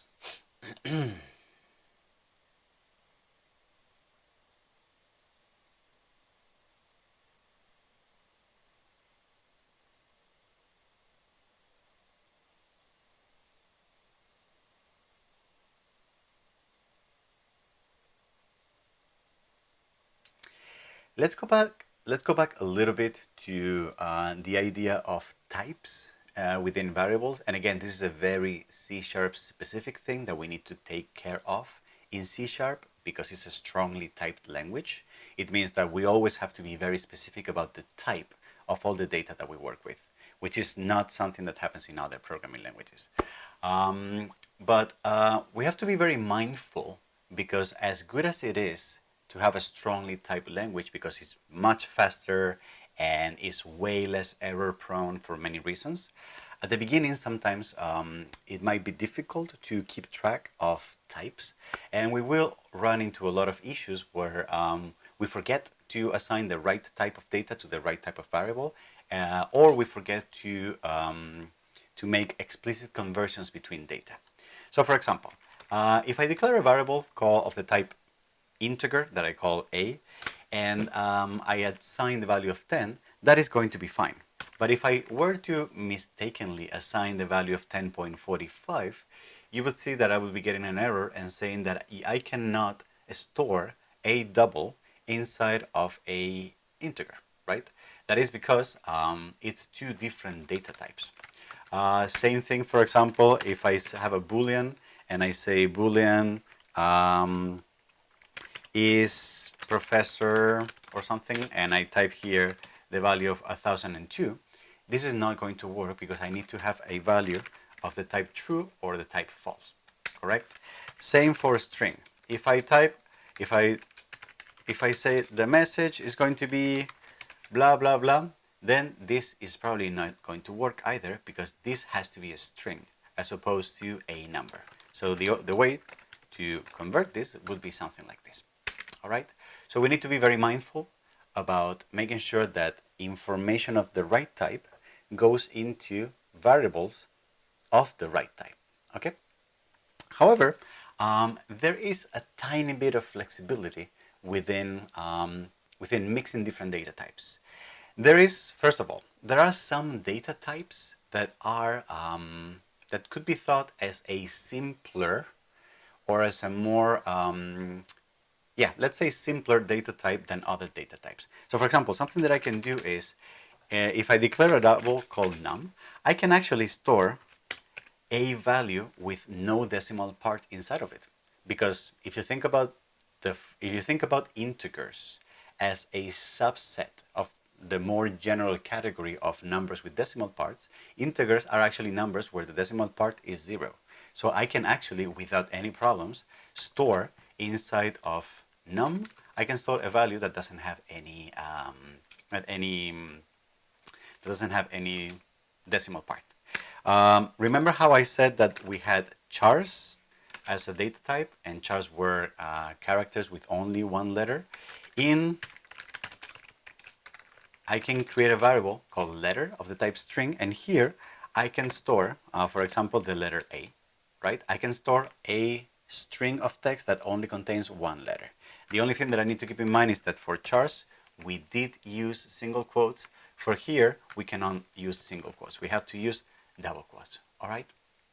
And I believe there is some flexibility also for other things. So for example, if I say, if I store the value of true, no, so this is not going to work. So never mind about that. All right. So there are some implicit conversions, and depending on which environment you're working with, this may also actually apply to other types of data. So for example, if you're working in an environment that has geometry types, very commonly you can store points inside of vector objects, and you can store vectors inside of points as well, because at the end of the day, points and vectors are the exact same thing. They are an object with three numbers, right? So very often, those environments let you mix those data types together. Whenever an implicit conversion like this one is not possible, sometimes we can force that conversion between different types. So for example, there is a technique that is called casting. And what that means is that, for example, I can have an integer here, and I'm going to declare something called b. And here I cannot store the value of 23.455.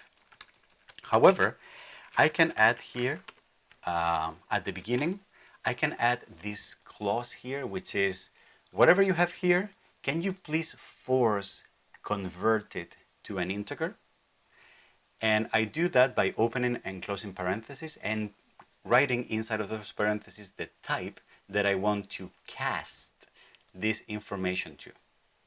And because of the order of assignment, remember that what happens here is that this part of the code gets executed first, and whatever the result of this is, it becomes stored inside of B. And now, what do you think is going to be stored inside of the value of B now? If I were to run this code, what do you think I would have? I'm going to give you 3 seconds while I type this.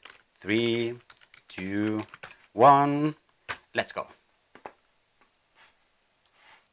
You can see that the computer is doing a conversion where it is rounding the value of 23, rounding the value down. All right, so it's basically removing all the decimal part. Let's make another experiment. What if the rounding was something like this? Would this round the value automatically to 24? We can see that it doesn't. What it does is, when a number is converted to an integer, basically the whole decimal part is trimmed off. So it's very different from rounding a number. This is how casting to integers in C# works. All right. So this is a common technique. For example, and just like I was doing before, let's say that I want to cast the value of true to an integer. This doesn't work either, so I take this back. All right.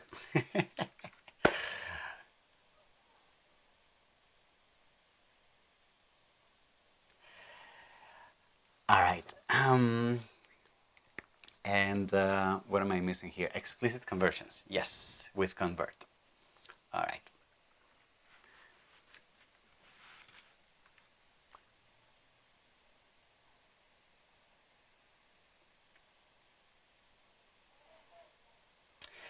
Another way in C# that we can force convert values between them is with an explicit conversion. And that is, in C# we have the convert object that allows to, that always tries to find the best conversion between two different objects. So for example, let's say that I had here int C is going to be convert to int 32, all right? Some value. So for example, the value of true, all right, which is what I was trying to do before. And then if I were to print to the console C, what do you think the value of true converted to an integer is going to give me? 3 seconds. Boom. I believe it's going to be the number 1. Is that correct? Exactly. Yes. So because Boolean values only have two values, false and true, they actually correspond with binary logic. And if you're familiar with binary representations of numbers, in binary you can only write zeros and ones. So zeros equal false and ones equal true. So that's why converting true to an integer gives you the value of 1. Same thing, for example, if I were to convert, I don't know, for example, it's a very common operation is to say you may be reading from a file, number from file. So for example, if you have a CSV file, CSV files are text files. So you may actually be reading a number like this. So this is actually an integer number, but because it is with double quotes, it shows up as a text. So something very common to convert a string that actually only contains digits. A very common way of doing that is by using, for example, by using why is this not working? Oh, sorry. Yeah, because I need. You see, that is part of mixing things. This is going to give me a double, and I was trying to store that double inside of an integer. So this should be a double here now, and then now on the console. Oops. I'm going to write line. I'm going to go number from file. All right. And if I do this, you can see that now this object, which used to be a string, even though it looks like a number, but it is a string because it's in double quotes, now gets converted to a number with decimal part. This is a super, super common operation where we're reading data from files or from databases, etc., etc. Not from databases so much, but you get the point. Okay. And last but not least, another very common operation is the other way around, converting things to strings. All right. Very often you will need to be able to convert anything into a string to, for example, print it to the console, write it in a file, etc., etc. So something that is very common in C# is that, for example, number as string. So let's say that I have this number here and that I want to convert it to a string because I want to save it to a file.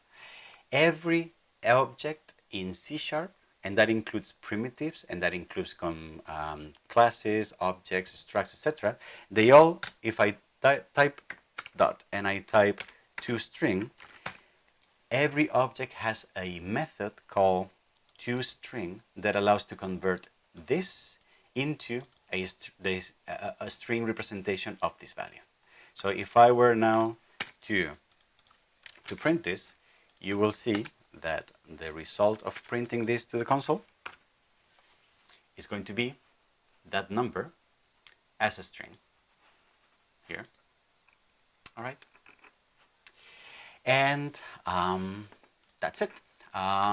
So as you can see, C# is strongly typed, so we always have to store the right data inside of the right variable with that data type.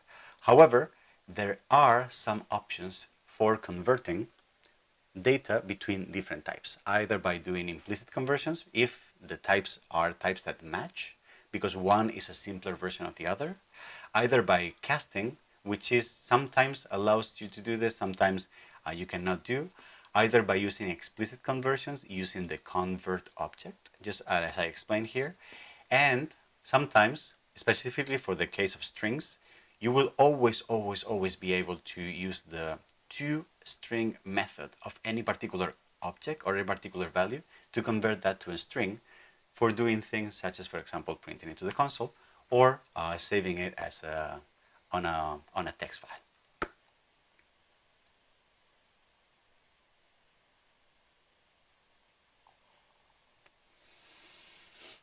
All right, that was a lot.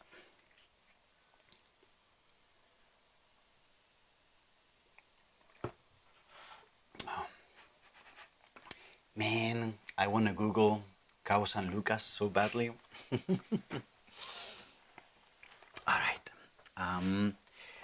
My battery on the receiver is not looking great. So if you stop hearing me, can you please blast the chat with messages so that I know that we're that the receiver is gone.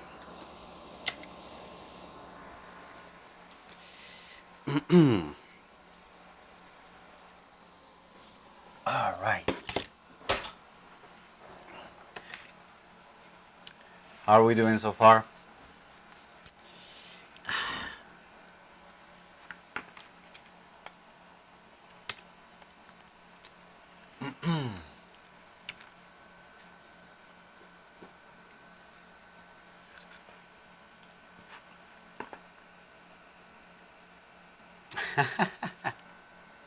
Thank you, Erasto.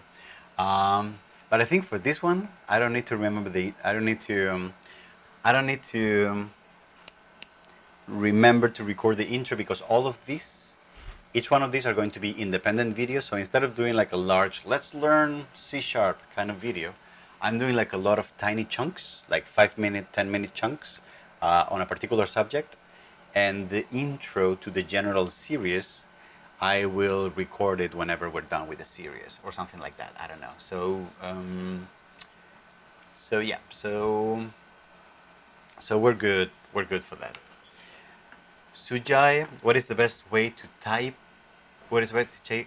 What is the best way to check if the input is of the right data type? Um, well, the thing is that the compiler also already checks that for you. One of the nice things about C# is that because it is strongly typed, while you're writing the code, the compiler can check in real time if the types are matching. And because a variable can never change in type, then you can rest assured that the type is always going to work during the life of the program. So you're not going to get mismatching data types once the program is running, if you don't use dynamic variables, which I'm not going to get to anytime soon. Um,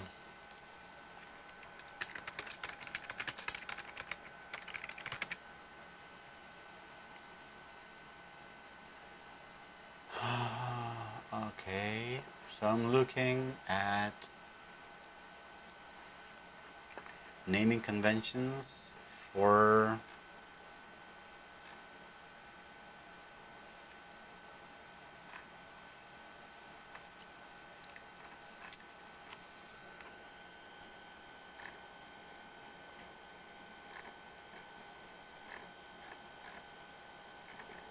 oh, I should talk about var. Hmm. Type conventions. I should talk about var. Huh. That's a good one. How am I going to do that? Hmm. Yeah, I should do that. I should probably do that. Hmm.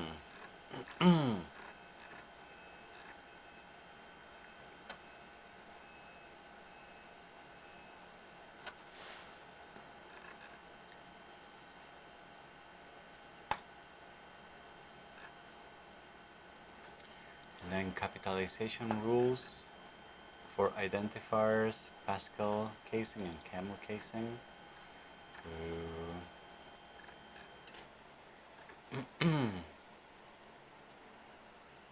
Capitalizing compound words and common themes terms.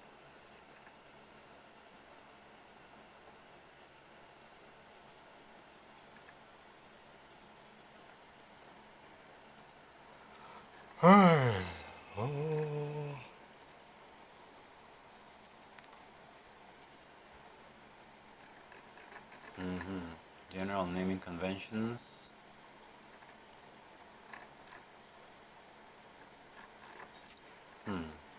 Should I use this?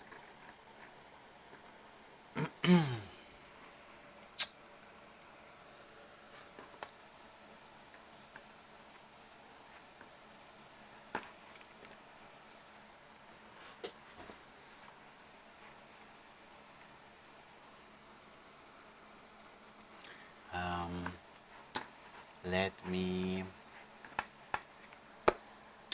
me start let me start a new project. Well, I should probably do var before I do anything like that.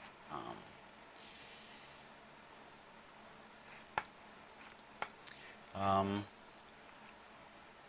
so let me do that. Let me explain that.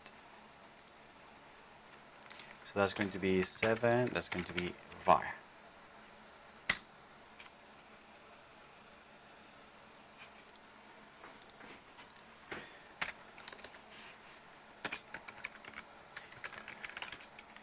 Declaring. And what is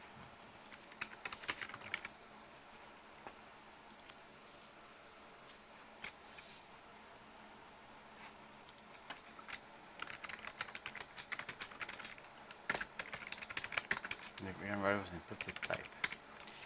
var var a equals 10, var b equals var message equals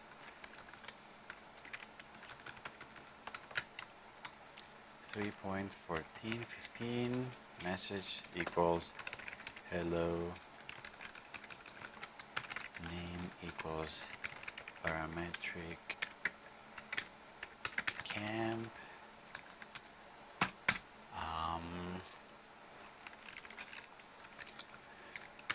var amazing true.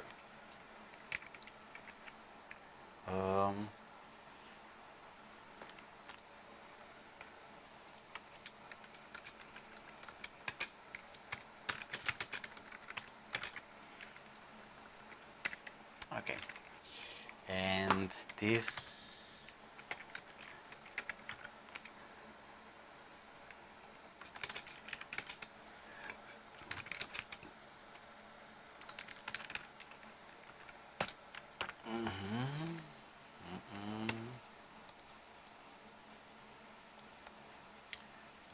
and how can I prove that this doesn't work?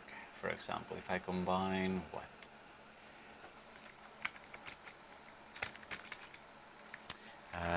Name plus amazing. Does this work? Does that work? Really? I never cease to be surprised by these things. Read key.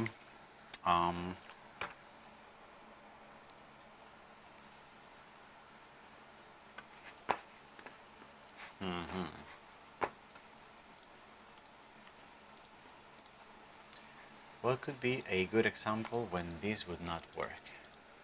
Oh, so for example, if I now say, for example, if I now say A equals Jose Luis, this is not going to work exactly.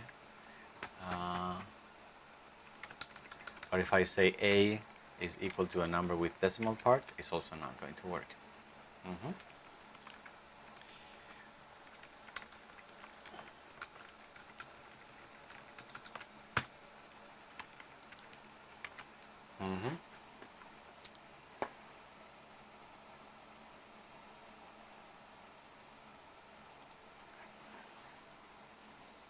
All right.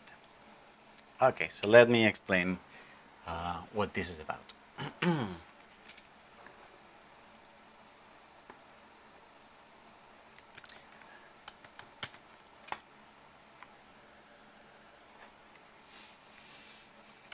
All right. Are we recording? Are we recording? Yes, we are recording. Ugh. All right. And the AC.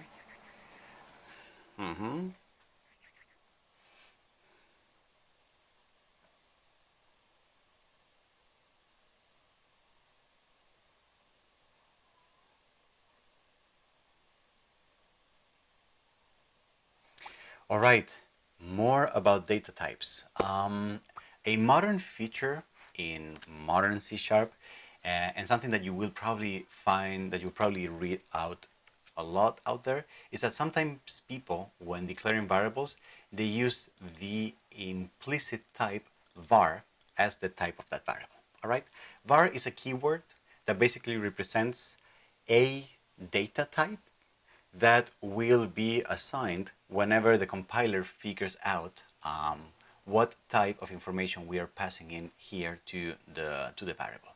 What does that mean? It means basically that in a way we are being lazy about specifically typing which type this variable is going to be, and then what we want is we rely on the compiler to make a decision about, oh, he wrote the number 10 here, so he probably means that this variable is going to be an integer.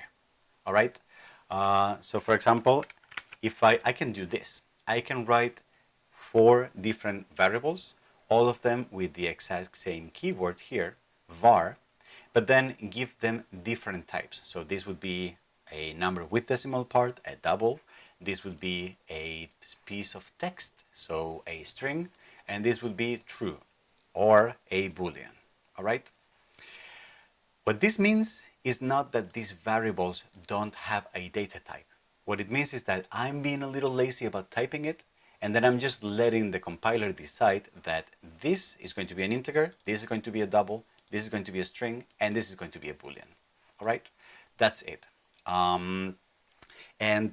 But we need to remember that even though we will not type the type of the variable explicitly, that type still exists. And then all the rules that apply to not being able to mix oranges and apples still apply. So for example, if I run this code, this is going to print the value of 10 to the console here, right? But then if I were to change the value of a afterwards to, for example, some value with decimal part, the compiler is going to complain. And it's going to tell me that I cannot store a value of the type double inside of an integer, because even though I have written var here, the computer has assigned a as a type integer implicitly, because this is the first value that I assigned to this variable. All right. So a after this line of code forever and ever is going to be of the type integer. Same for double here and same for text. All right. Var is very common among modern programmers, and especially those who are a little lazy about typing, just because like sometimes writing the declaration of a type can be a little lengthy. So you may see these sometimes writing your own programs. I don't have a strong opinion about whether if you should use it or not. I would recommend perhaps that if you're beginning, maybe you would want to be a bit more explicit about types and type integer, double, etc., just to get your brain a bit stronger about data types. And as you become more comfortable with computer programming, then maybe you can start indulging in these kind of shortcuts or this kind of generalizations. All right, but the types are still there. It's just that they have not been written explicitly. They are assigned implicitly.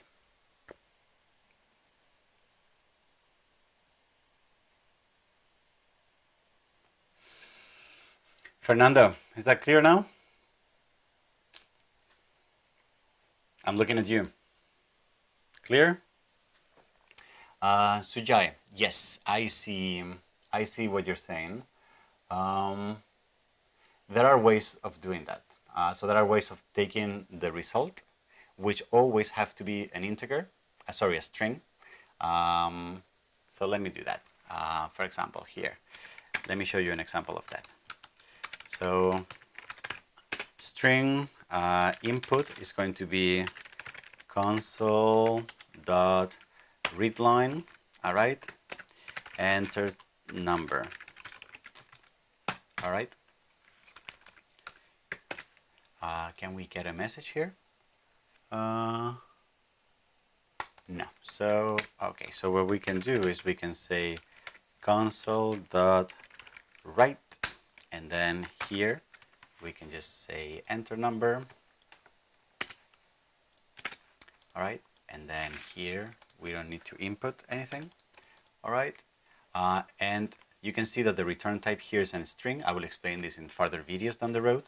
And then once we have this, we can try to convert it to a string, to a number. So b is going to be equal to convert to integer input.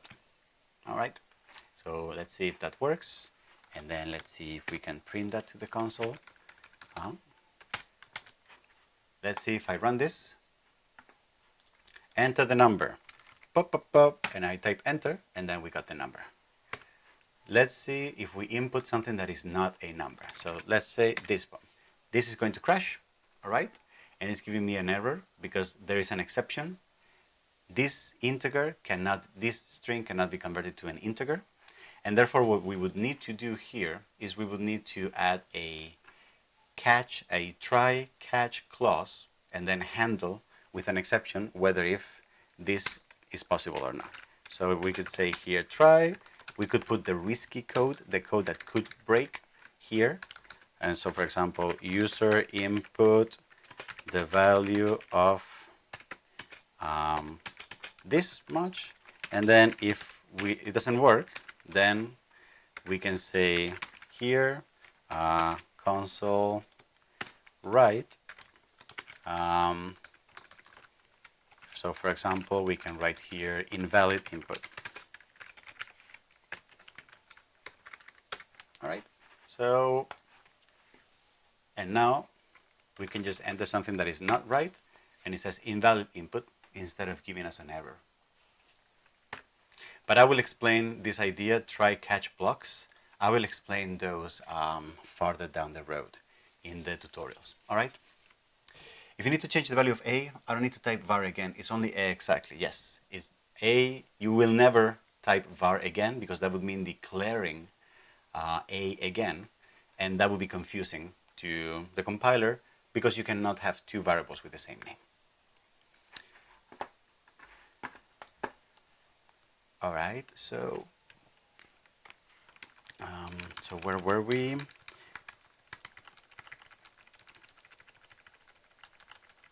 And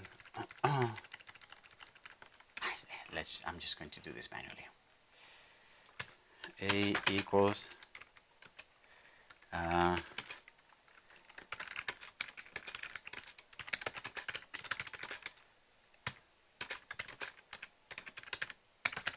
assign the type integer.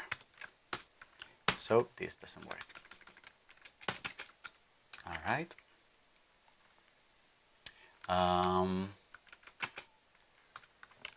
All right.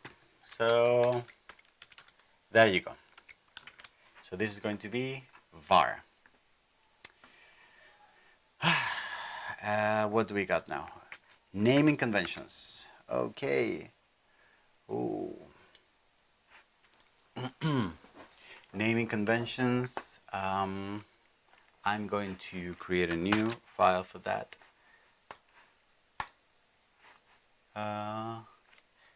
And that's going to be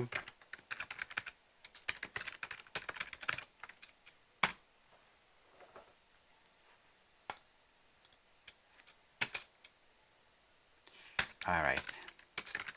Variable names are written in camel case.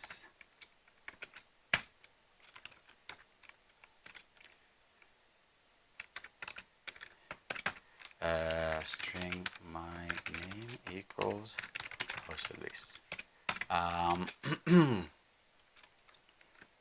Depending on the variable name and scope,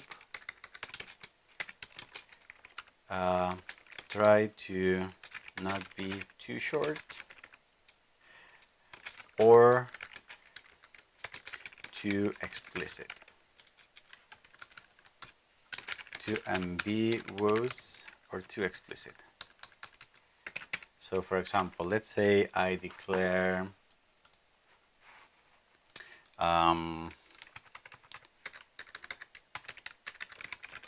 double T equals 25.5. This is probably too short. Double temp equals 25.5. Temperature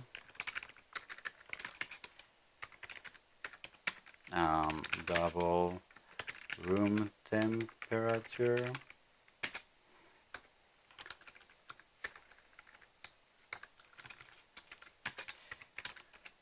and double room temperature.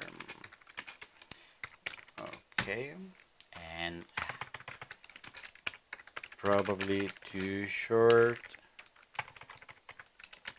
confusing temperature or temporal.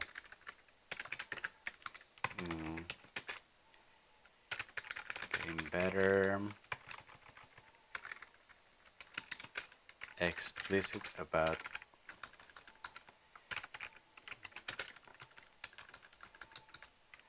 a room, perhaps too long. Functions and classes are written in Pascal case.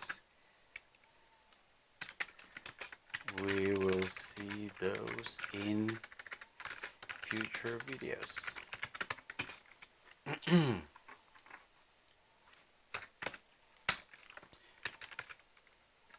Console, right line.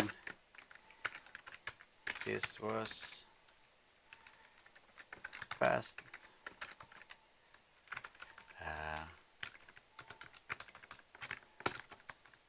Console and are written in Pascal case.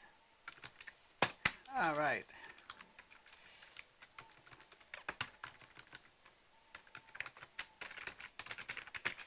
All right. This is probably a good example. What if I zoom in here? Can I zoom a little more? Yes. All right.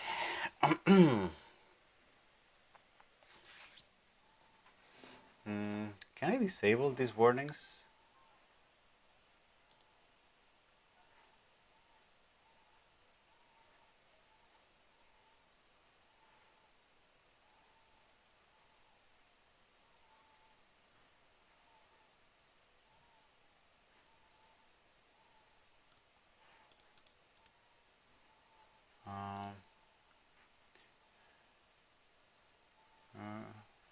Oh no, no, what have I done?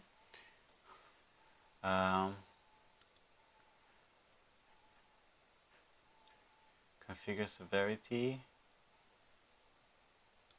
silent.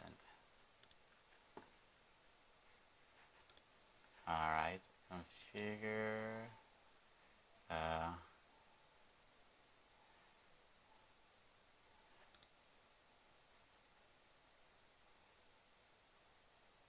unnecessary assignment. What the hell is this?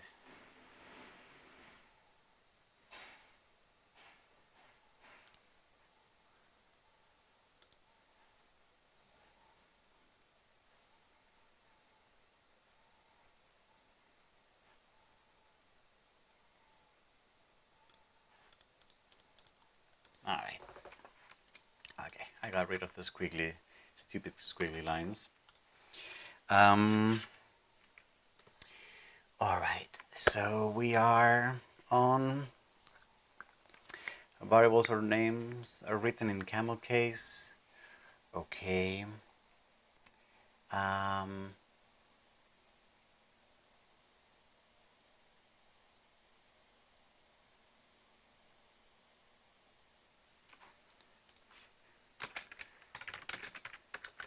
Okay.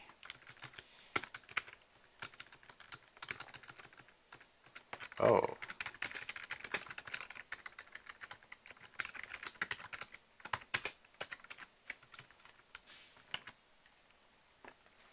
Okay.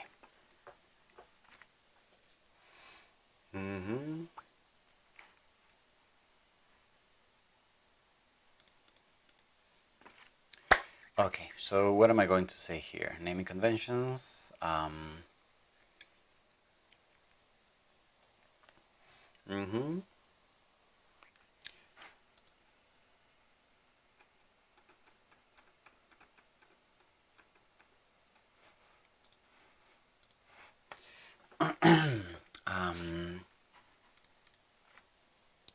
going to say here?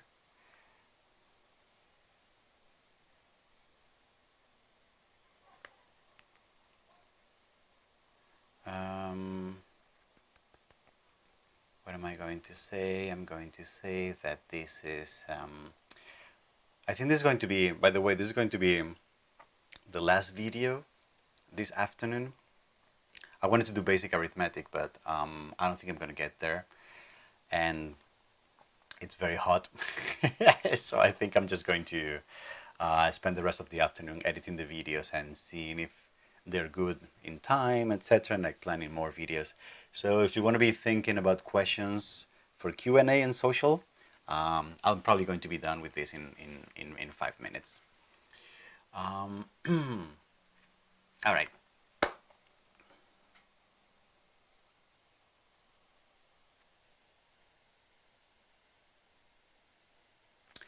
Wonderful.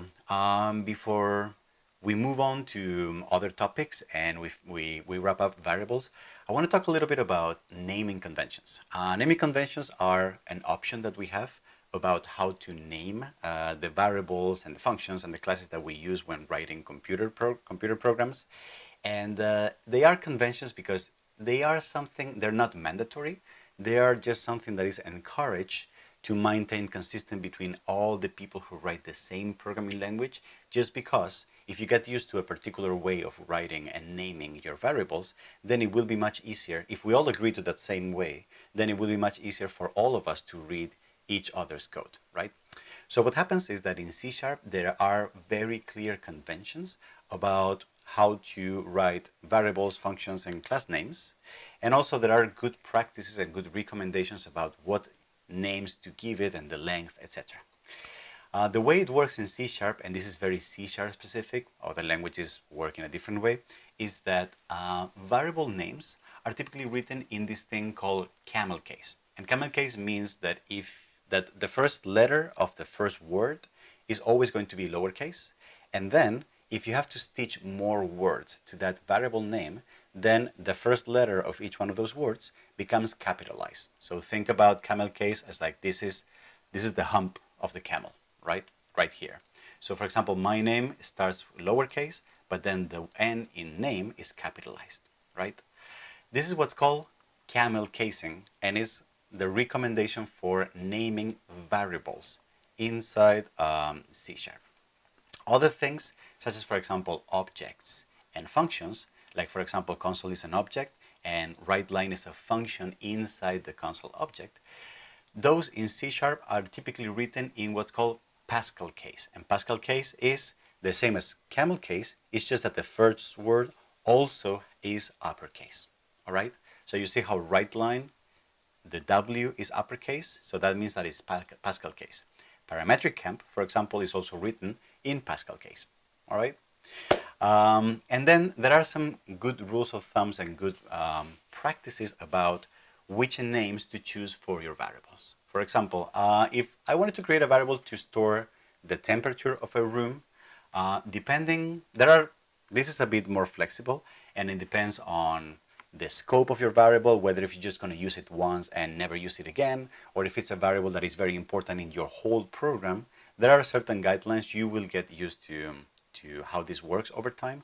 But for example, in this program, perhaps T as a way of representing temperature, it's probably too short. You don't want names that are either too short, that are too ambiguous, or that are too explicit or too long, right? So for example, temp, for temperature, I find it a little ambiguous because I could understand temperature as temporal, which is also a very common variable name sometimes. But temperature as a full word starts being something that I find explicit enough for a program. However, imagine that we are writing a program where we're doing temperature simulations for a full building. Then maybe temperature is not enough because it's too ambiguous. We may want to be a bit more explicit and say this is room temperature, and write room temp because it's a little shorter, but I still understand this as temperature, not room temporal maybe. And perhaps room temperature starts being a little too long, maybe. But with these guidelines, there's a lot of flexibility, and actually I tend to favor myself very long and very explicit names sometimes, especially for functions. And I get a little confused with very short cryptic variable names, because then when I leave the program and then pick it up 2 months later, I literally do not remember at all what those variables refer to. So I like being a little more on the explicit side, but that's up to you to decide as a programmer. All right. All right. Let's move on to other fun stuff.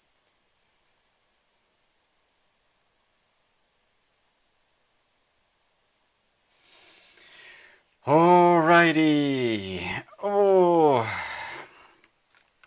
All right, fellows. It's Friday night. I am tired. I'm leaning against the green screen right now. Okay. Can we all go scuba diving to Brazil? That would be great. And we could throw parametric camp on the boat, because we're diving into the code.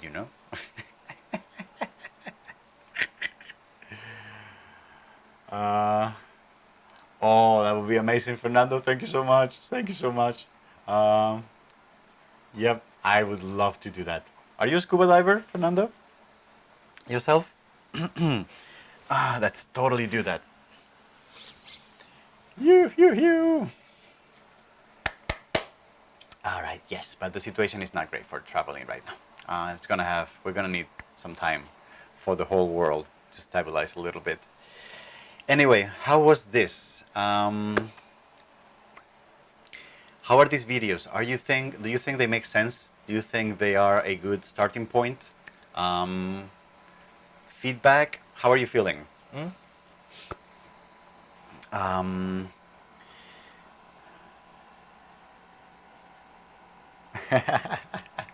I'm getting nice text messages right now.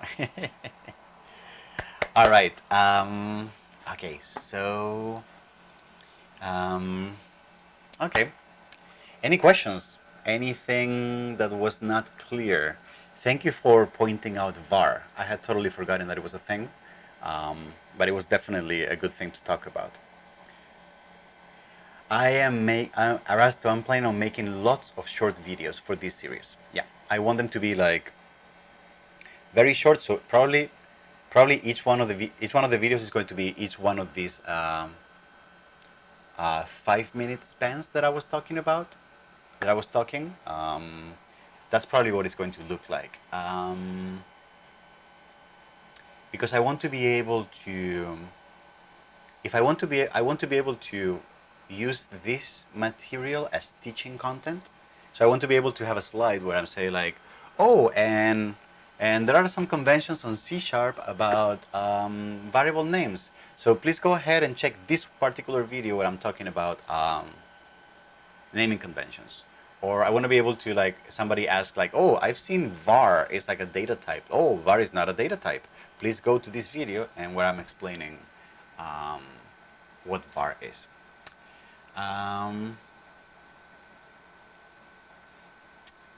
Good, Ernesto, we like that. We like solving problems and solving questions. It's only going to get better. I have a lot of answers for everyone. And hopefully, when we're done with this, we can go back to doing like really cool geometry algorithms, because we're done with the basics, and now we can get to the complicated stuff, which is how to use this properly. Wonderful. I'm going to keep doing more of this. I am actually, when life gives you lemons, you make lemonade. I may take the opportunity that I am not scuba diving tomorrow to maybe just throw a couple more live streams tomorrow, Saturday, get a lot of this content out there, and then I actually feel inclined to doing that, because that will give me also a lot of mental peace and prepare a lot of content for the teaching that I need to start in 2 weeks. So it would make me feel ready for that, and I like that. So I may actually schedule 2 more sessions for tomorrow, if any of you are interested in joining. Did I share? So important. I created a calendar, a Google Calendar, um, so that if you subscribe to that Google Calendar, you will see the events, you will see the live streams popping up in your calendar, and then you can plan ahead. So, would you mind, those of you who are Google Calendar users, would you mind confirming that that link works, and that if you subscribe to that link, you can see on your calendar the, for example, today's events should be popping up there? Can you, somebody please confirm that? I also shared the I also shared that calendar link on on on Discord. And let me by the way paste here another link to Discord in case somebody joined today and they're not familiar with our Discord and our offline conversations. Um, And obviously, if you're watching this and you're liking the content, please subscribe, please hit notifications, all these things.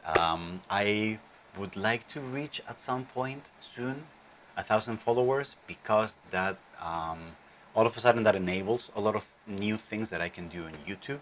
I'm hoping to become eligible at some point for educational playlists, learning playlists. It lets you arrange playlists in a more in a more nice category kind of tab way. I hope, at some point I can get that. Dan Schiffman can do learning playlists, but also he has 1 million followers, so it's a different game. uh, Jose, one question: are you going to talk about how to write custom classes? Yes, we will do object-oriented programming. Um, I still need to cover a lot of stuff before I get there, but it's also not that far away. So I expect that I will be talking about that either next weekend. Sorry, next weekend. I'm hopefully taking it off. It's Labor Weekend here in the U.S. So I think maybe in like 2 or 3 live streams, we will probably be there. But it's definitely my goal to get to that point. And maybe that's about where I would like to finish, like basic introduction to C sharp. And I believe after that, um, that's when advanced topics in C sharp would kick in. Whether if that's a new, whether if that's a new playlist, is that a new playlist, or if that is just like more stuff on the intro playlist. I'm kind of inclined to do it in a separate list, so that this can become an introductory course, and we don't mess too much with complicated. We don't distract beginners with complicated stuff, and then there's the advanced list, which is more like, okay, other things, and I can keep throwing things there whenever I feel the need, and it's a little less structured, perhaps.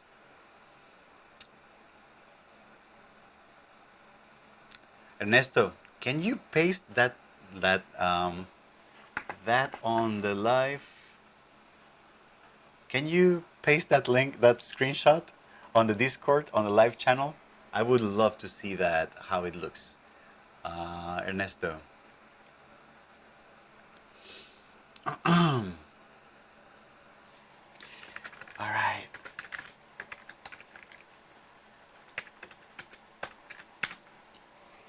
Okay. Ooh.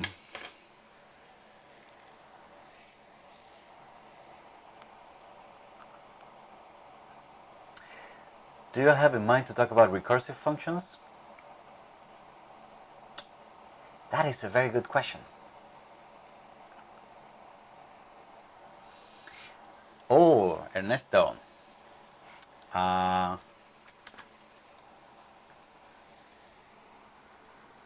Parametric Camp live stream. Wonderful. Yes.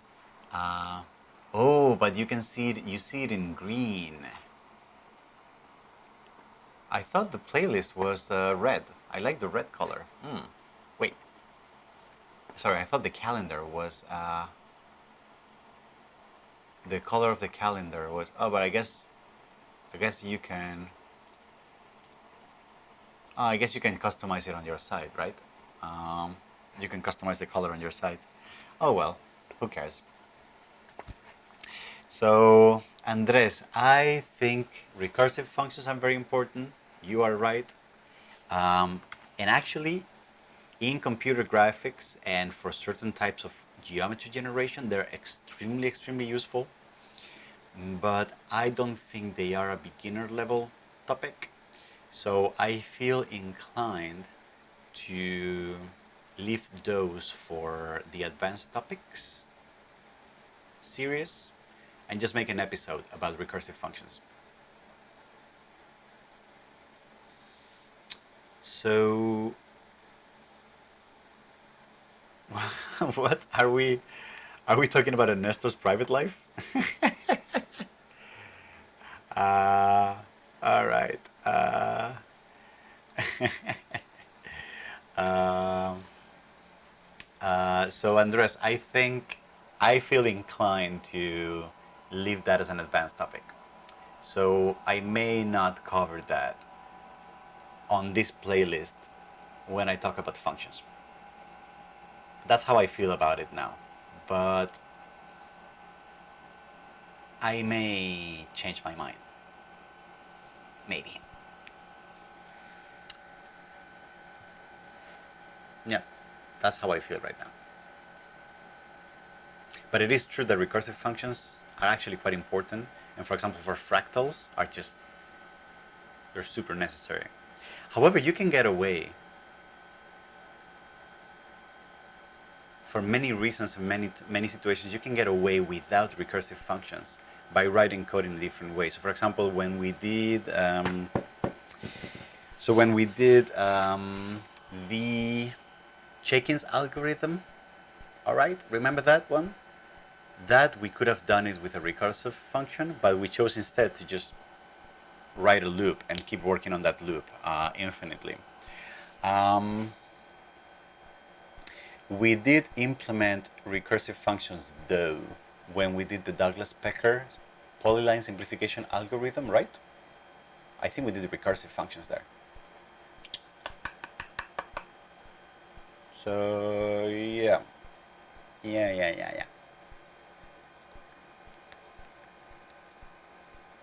Yes, so we'll talk about that, but it will not be immediate. It will be sometime when the basic series is done. All right, and let me, now that we're here, let me just add to the calendar the live streams.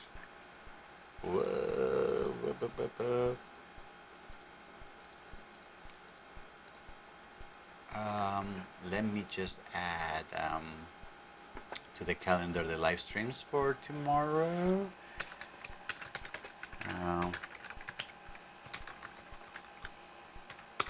Okay, so that's going to be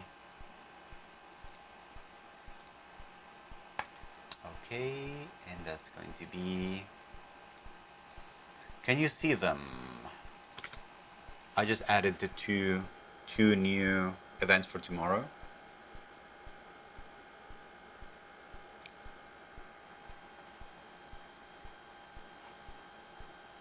Oh, and I need to create the events on YouTube as well.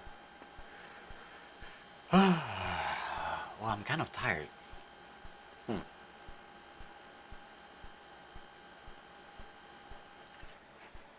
Well, I will create the YouTube events when we're done. All right. What about something fun? Tell me something fun about your life. What are you doing this weekend? What have you done this week? Oh, I cannot. This is complaining. All right. I'm happy you can still hear me.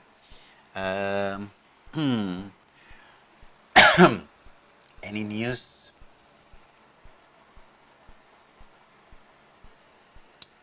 Well, it's 3 to 5 Brazil time, but it's 2 to 4 Boston time.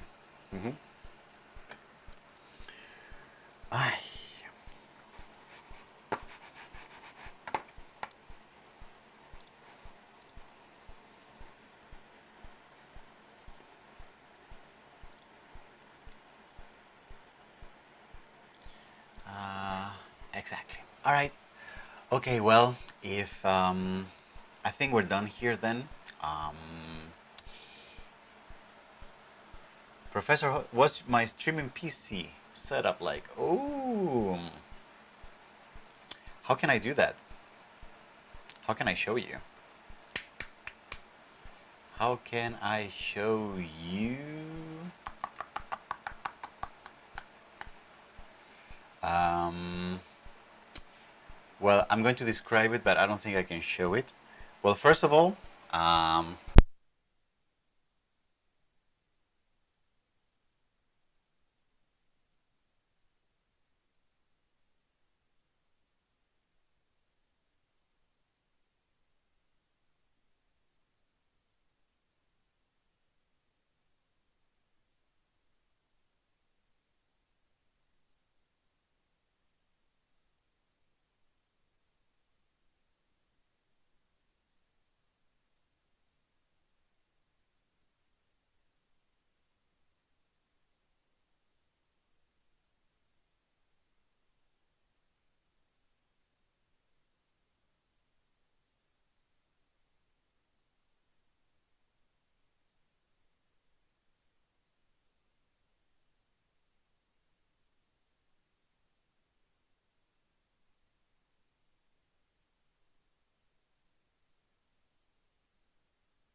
yes, you can hear me again, right?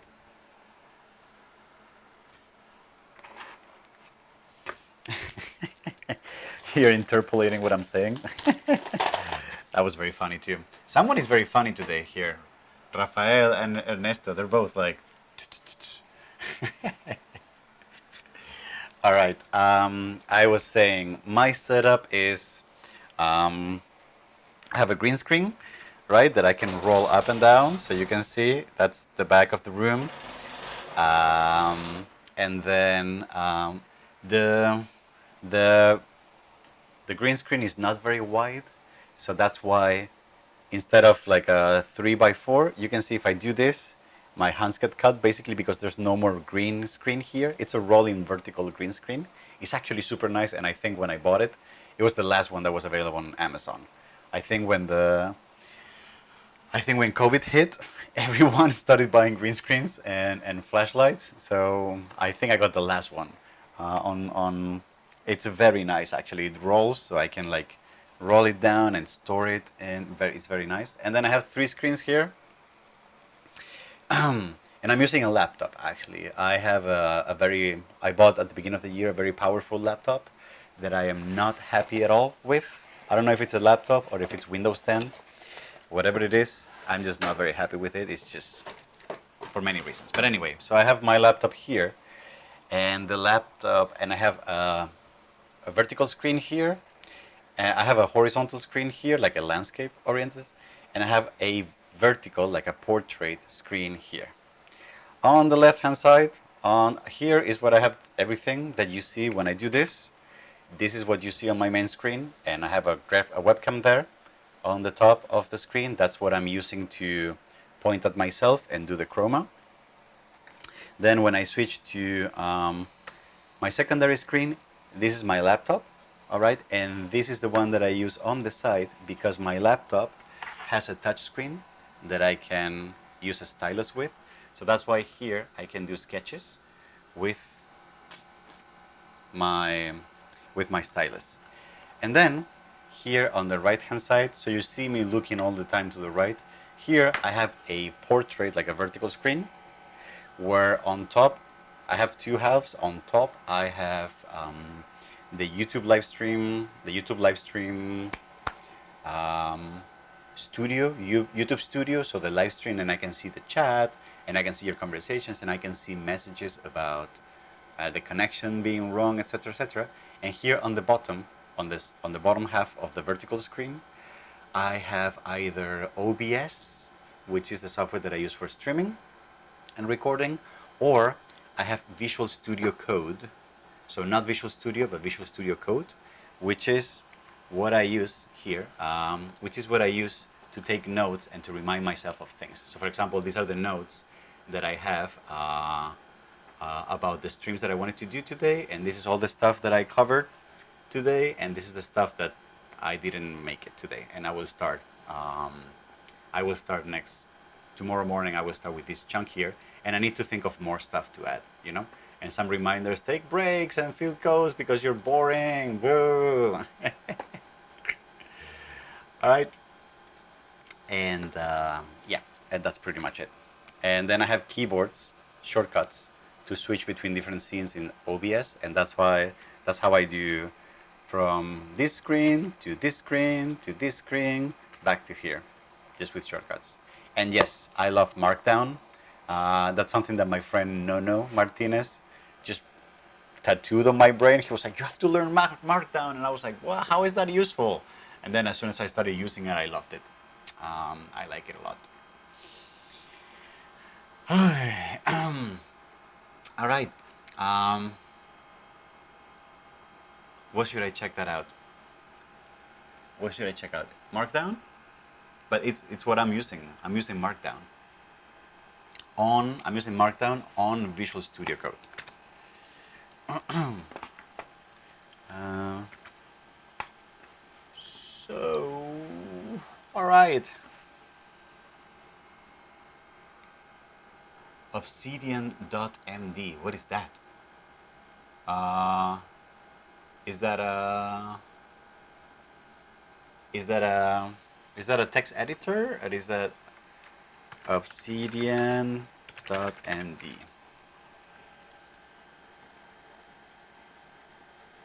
A second brain for you forever. It's a powerful knowledge base that works on top of a local folder or plain text. Oh, what is this for, Rafael?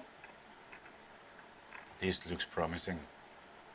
Ooh, the nerd in me.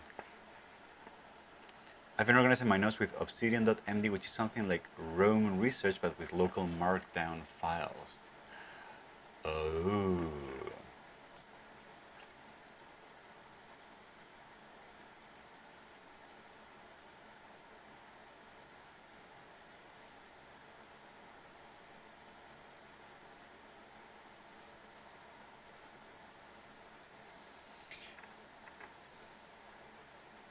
This looks like something that I could get into.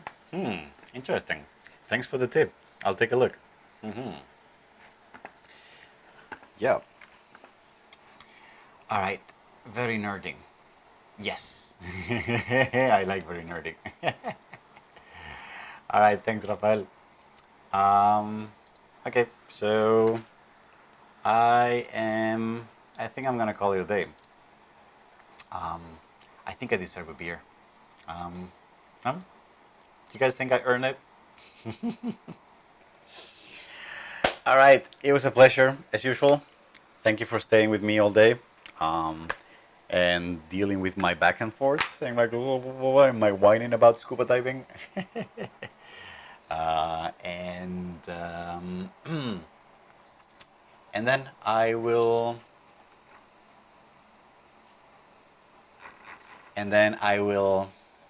see you tomorrow if you have time and if you want to join. And actually, about the setup, I'm actually thinking of buying a new setup and turning this into a desktop computer situation. I'll keep you posted about that. Thank you, and see you tomorrow, or see you some other day, or see you on Discord, or whatever your jam is, whatever you have time for. Thanks a lot. Bye bye.